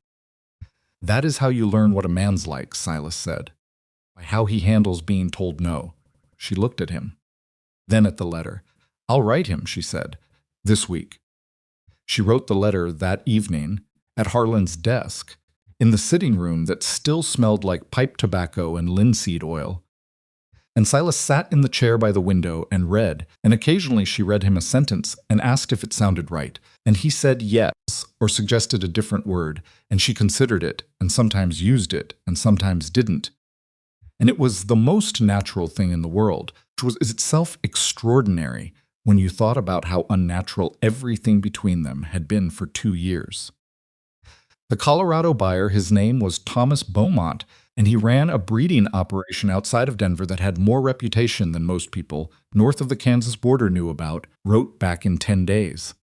His letter was longer than Pruitt's and more specific. He had seen the Nebraska colt. He described what he'd seen with the precision of a man who knew exactly what he was looking at, and what he was describing was the movement, the bone structure, the temperament that Elowen had been developing for 3 years, with the patience of someone who understood that you couldn't rush the right result. He wanted to come to Red Willow in the fall. He wanted to see Absalom. He wanted to see the filly. He wanted to discuss a long-term arrangement for breeding rights and first purchase options on future offspring. Elowen read his letter at the kitchen table with Silas across from her, and when she finished, she put it down carefully and looked at the wall for a moment. Serious, she said. He sounds serious, if this is what it looks like. Don't count it yet, Silas said.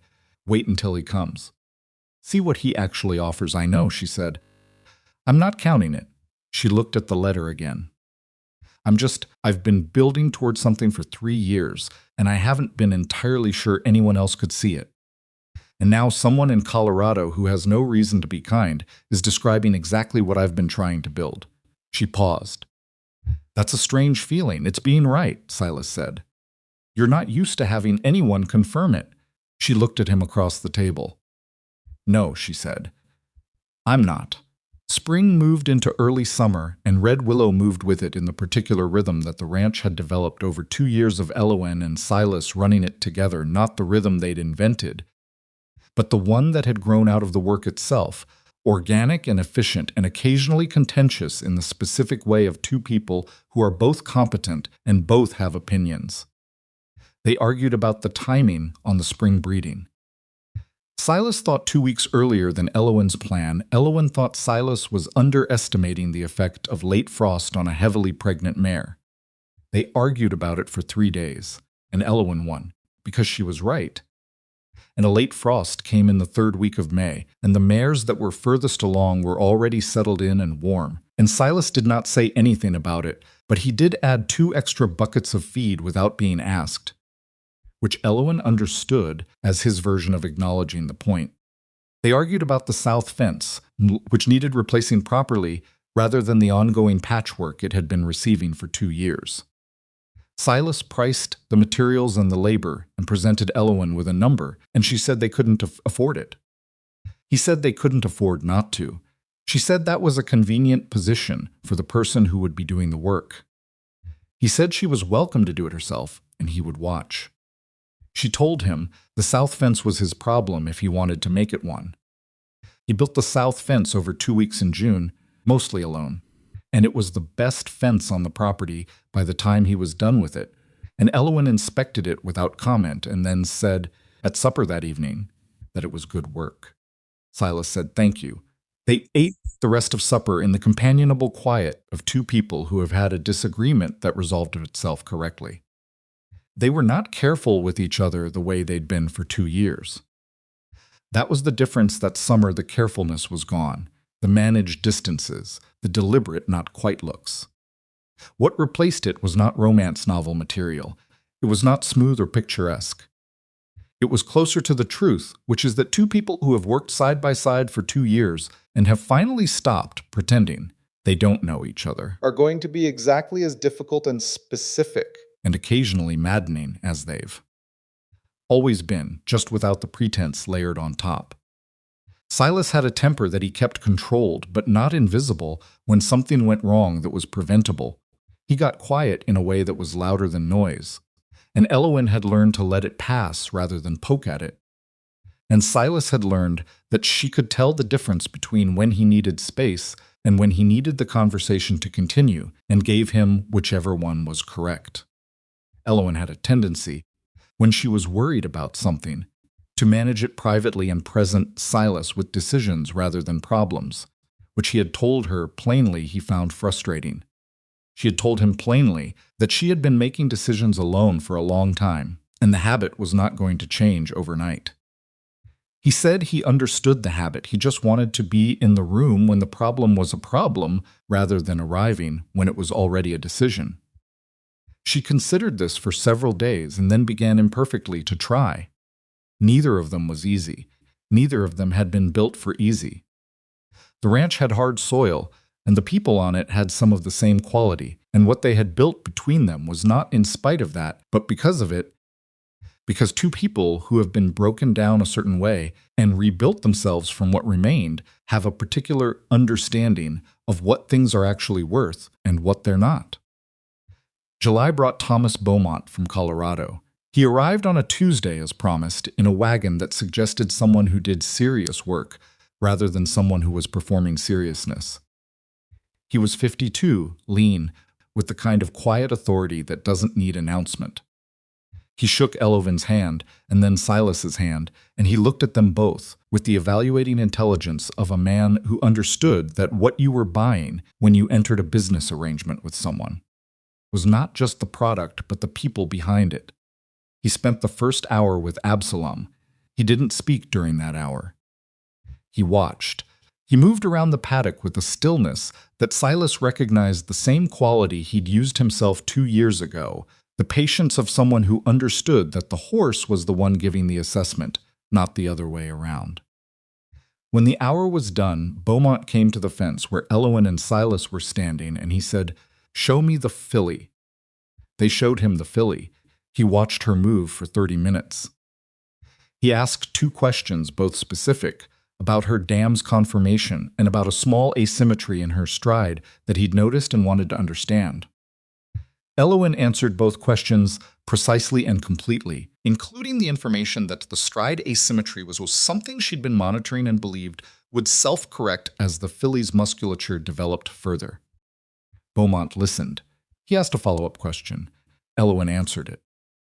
At the end of the afternoon, they sat at the kitchen table, the same kitchen table that had held the mortgage papers, and the ledger books, and Harlan's letter, and 2 years of careful not-quite conversations, and Thomas Beaumont put a number on it. The number was significant. It was first purchase option on the filly's first 3 foals, breeding rights to Absalom for 2 seasons, and a standing arrangement for first look at any offspring from the Red Willow line going forward. The money attached to this arrangement would, combined with what Elowen already had in the town accounts, clear the mortgage. The entire mortgage, in one arrangement. Elowen sat across from Beaumont and kept her face exactly as still as she'd kept it across from Dorian Hargrave, and said she would need to discuss it with her partner before giving an answer. Beaumont looked at Silas and then back at Elowen. "Of course," he said. He said it like a man who had already assessed the partnership and found it sound, which was its own form of confirmation. He went to town for the night. He'd be back in the morning. Elowen and Silas sat at the table after he left. The number was still on the table, in Beaumont's handwriting, on a card he'd left. Elowen looked at it. Silas looked at her. "Well," she said. "Well," he said. "It's the number," she said. "It's exactly the number." "It's more than the number," he said. "The standing arrangement for first look that's ongoing income. That's the program becoming something self-sustaining. I know, it's what you built toward." "I know," she said again, and her voice had something in it that was not celebration exactly. More like the feeling of arriving somewhere after a very long walk and finding that the place is what you thought it would be, but the getting there was longer than you'd planned for. Relief and exhaustion and the particular bittersweet quality of having what you worked for. She looked at the card for a moment longer, then she looked at Silas. "What do you think about the terms? The first purchase option on 3 foals is aggressive on his side," Silas said. "We could ask for 2 and first refusal on the 3rd. He'll push back, probably, but he wants this arrangement or he wouldn't have come from Colorado." Silas looked at the card. "He's been patient for a year since he heard about the Nebraska colt. That's not a man who loses interest easily. He's invested in getting this." Elowen considered. 2 foals with first purchase and first refusal on the 3rd, she said slowly. "And I want the breeding rights to Absalom structured per season with renewal option rather than locked for 2 seasons. Why? Because if Absalom's value continues to increase the way I expect, I want to be able to renegotiate after the first season rather than being locked into a price that made sense now." Silas looked at her. "You've been thinking about this for longer than this afternoon." "I've been thinking about the general structure since his first letter," she said. "I just didn't know the specific numbers until today." He shook his head slowly. There was something in his face that was not quite a smile, but was in the same neighborhood. "You should have been the one doing the negotiating with Dorian Hargrave," he said. "It would have been over faster. I wasn't ready then," she said. For any of it, he understood what she meant. He nodded. "In the morning," he said, "we'll put the counteroffer to him together." "Together," she said. The word sat between them at the table the way it had been sitting, for a few months now, not new exactly, but not yet worn smooth either, still with a slight edge of the remarkable about it. 2 people who had spent 2 years in parallel finally understanding what it felt like to be in the same direction. They put the counteroffer to Beaumont in the morning. He pushed back on one point, the renewal option on Absalom's breeding rights, and proposed a compromise fixed price for the first season with a renegotiation clause triggered by a specific benchmark in the colt's market performance. Elowen and Silas looked at each other. The benchmark was fair. Accepted. Beaumont shook both their hands. He signed the agreement at the kitchen table, and Elowen signed it, and Silas signed it as the co-owner of record. And Thomas Beaumont folded his copy and put it in his coat and looked around the kitchen with the look of a man who has concluded a transaction he feels good about. "Your father built something here," he said to Elowen. "You built something different out of it." He glanced at Silas. "Takes a certain kind of eye to see what something could be before it's there yet." "It takes more than one pair," Elowen said. Beaumont nodded. He picked up his hat. "I'll be in touch about the first breeding season. Expect to hear from me in September," he left.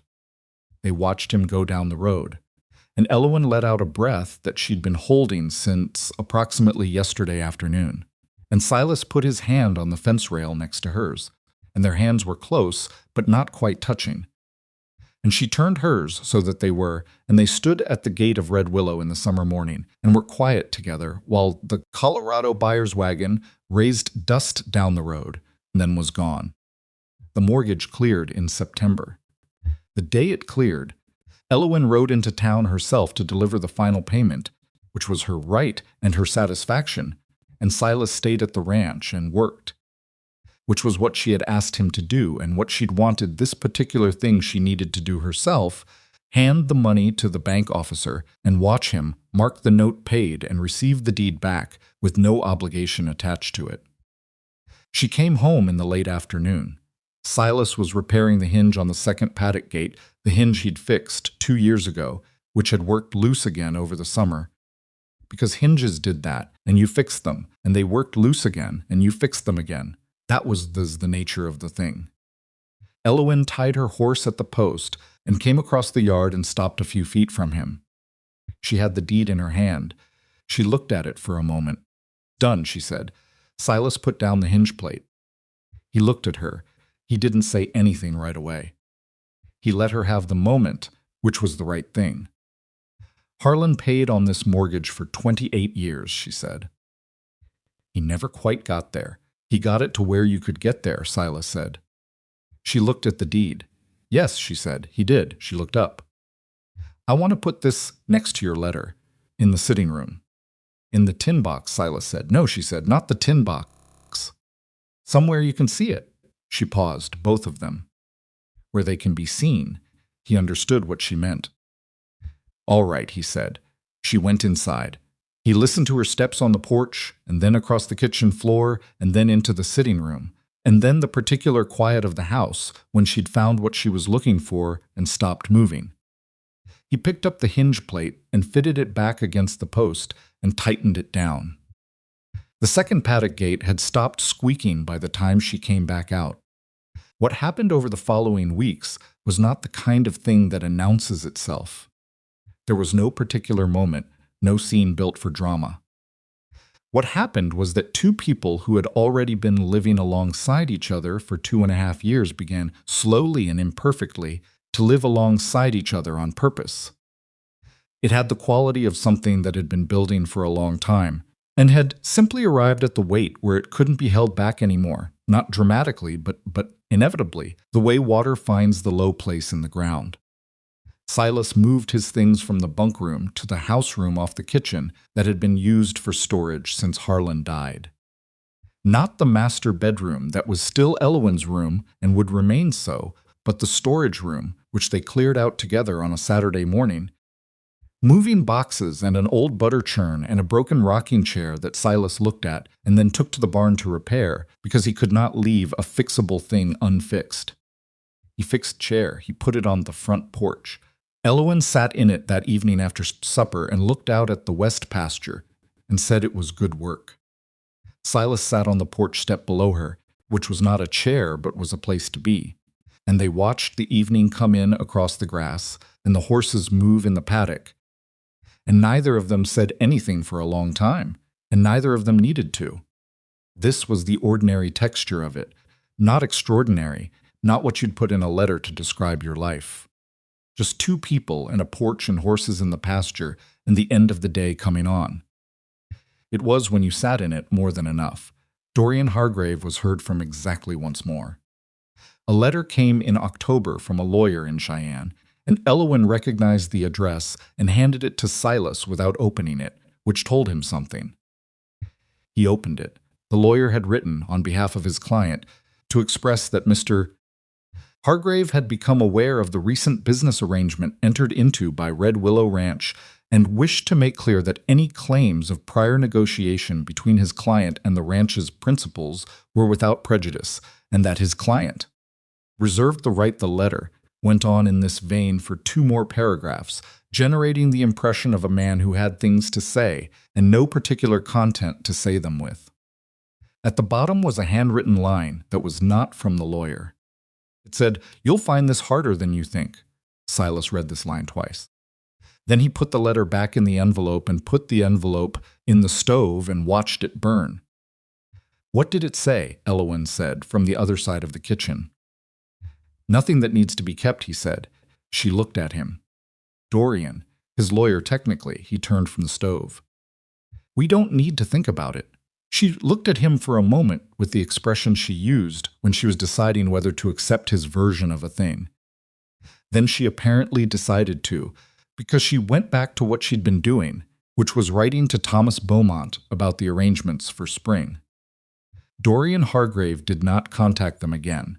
What he had said, "You'll find this harder than you think," was true in the way that things are true when they're said by people who are trying to frighten you and happen to be correct about something. It was hard. Not in the way Dorian meant. Not the financial pressure he'd implied. He could bring the mortgage was cleared. The Beaumont arrangement was solid. Red Willow's reputation with serious buyers had become something real. But in the other ways, the daily ways, the ways that no amount of money or arrangement or legal document could smooth out. They fought about money in December, a real fight, over whether to invest a portion of the Beaumont payment in a second stallion or hold it in reserve. Silas thought the reserve was too conservative given the income trajectory. Elowen thought Silas was too comfortable with risk now that the immediate pressure was off. The fight lasted 2 days and ended not with resolution, but with both of them arriving at a version of the middle they could agree to, which was what most real disagreements ended in when they were between people who weren't going anywhere.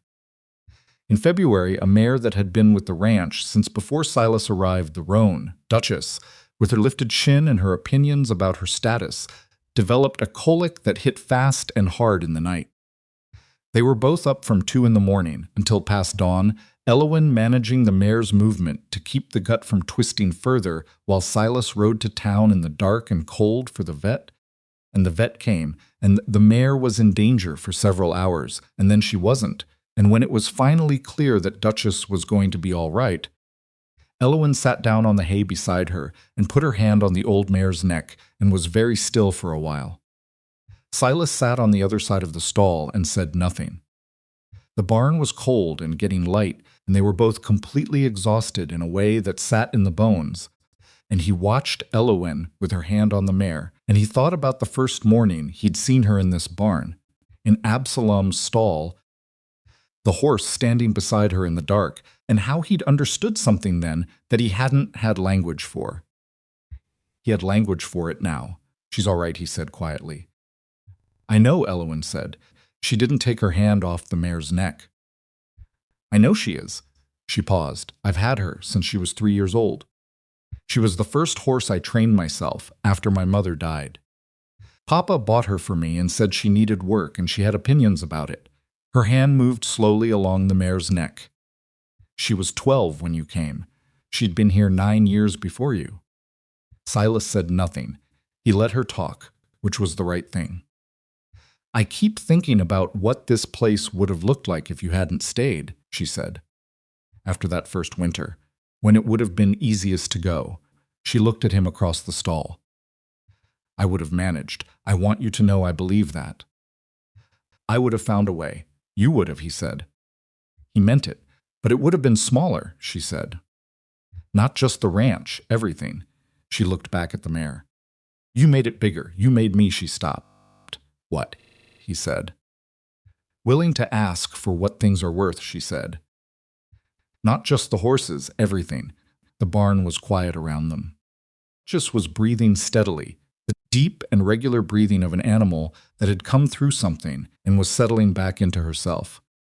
Outside, the February dark was starting to go gray at the edges. "Elowen," Silas said. She looked at him. He had been thinking about this for some time. Not just the right moment, but the right form. He was not a man built for elaborate gestures, and any version of this that was too large would not sound like him, and she would know it. What she needed to hear was the thing in the exact shape it was. "I've been thinking," he said, "about what it would look like." Formally, she waited. "The partnership is legal," he said. "The deed has both our names." But he stopped. Tried again. "Harlan's letter said something I keep coming back to. He said the rest will sort itself if you stay long enough to let it." Stayed and it sorted. He looked at his hands. "I want it to be formal. All of it, if you're willing. Elowen sat beside the roan mare in the cold barn at 5 in the morning after a night that had scared her, exhausted and honest, in the way that exhaustion and fear make you honest. And she looked at Silas across the stall and said, "You're asking me to marry you." In a barn, at 5 in the morning after a medical emergency. "Yes," he said. "That's not a romantic proposal, Silas." "No," he agreed. "It's not." She looked at him for a long moment. The particular directness of her gaze, the one that had assessed him from the first morning and found various things that he hadn't known she was cataloging. It didn't make him want to look away anymore. It hadn't for a while. "All right," she said. "All right, yes, or all right, you're thinking about it." "All right, yes," she said. Obviously. She looked back at the mare. "You couldn't have waited until we weren't covered in straw and hadn't slept." "Probably," he said, "but you were talking about what things are worth. And it seemed right to say it when we were talking about that." She was quiet for a moment. Something moved in her face that was not quite what he'd call expressible, full of too many things at once, which was the way real things felt, not clean and singular, but layered and complicated and true. "My father would have liked this version," she said. "The barn, the timing, a pause. He always said you knew the right moment with a horse because the horse told you. You didn't pick it. You just paid attention until it arrived." "Harlan knew things," Silas said. "He did," she said. "He always did."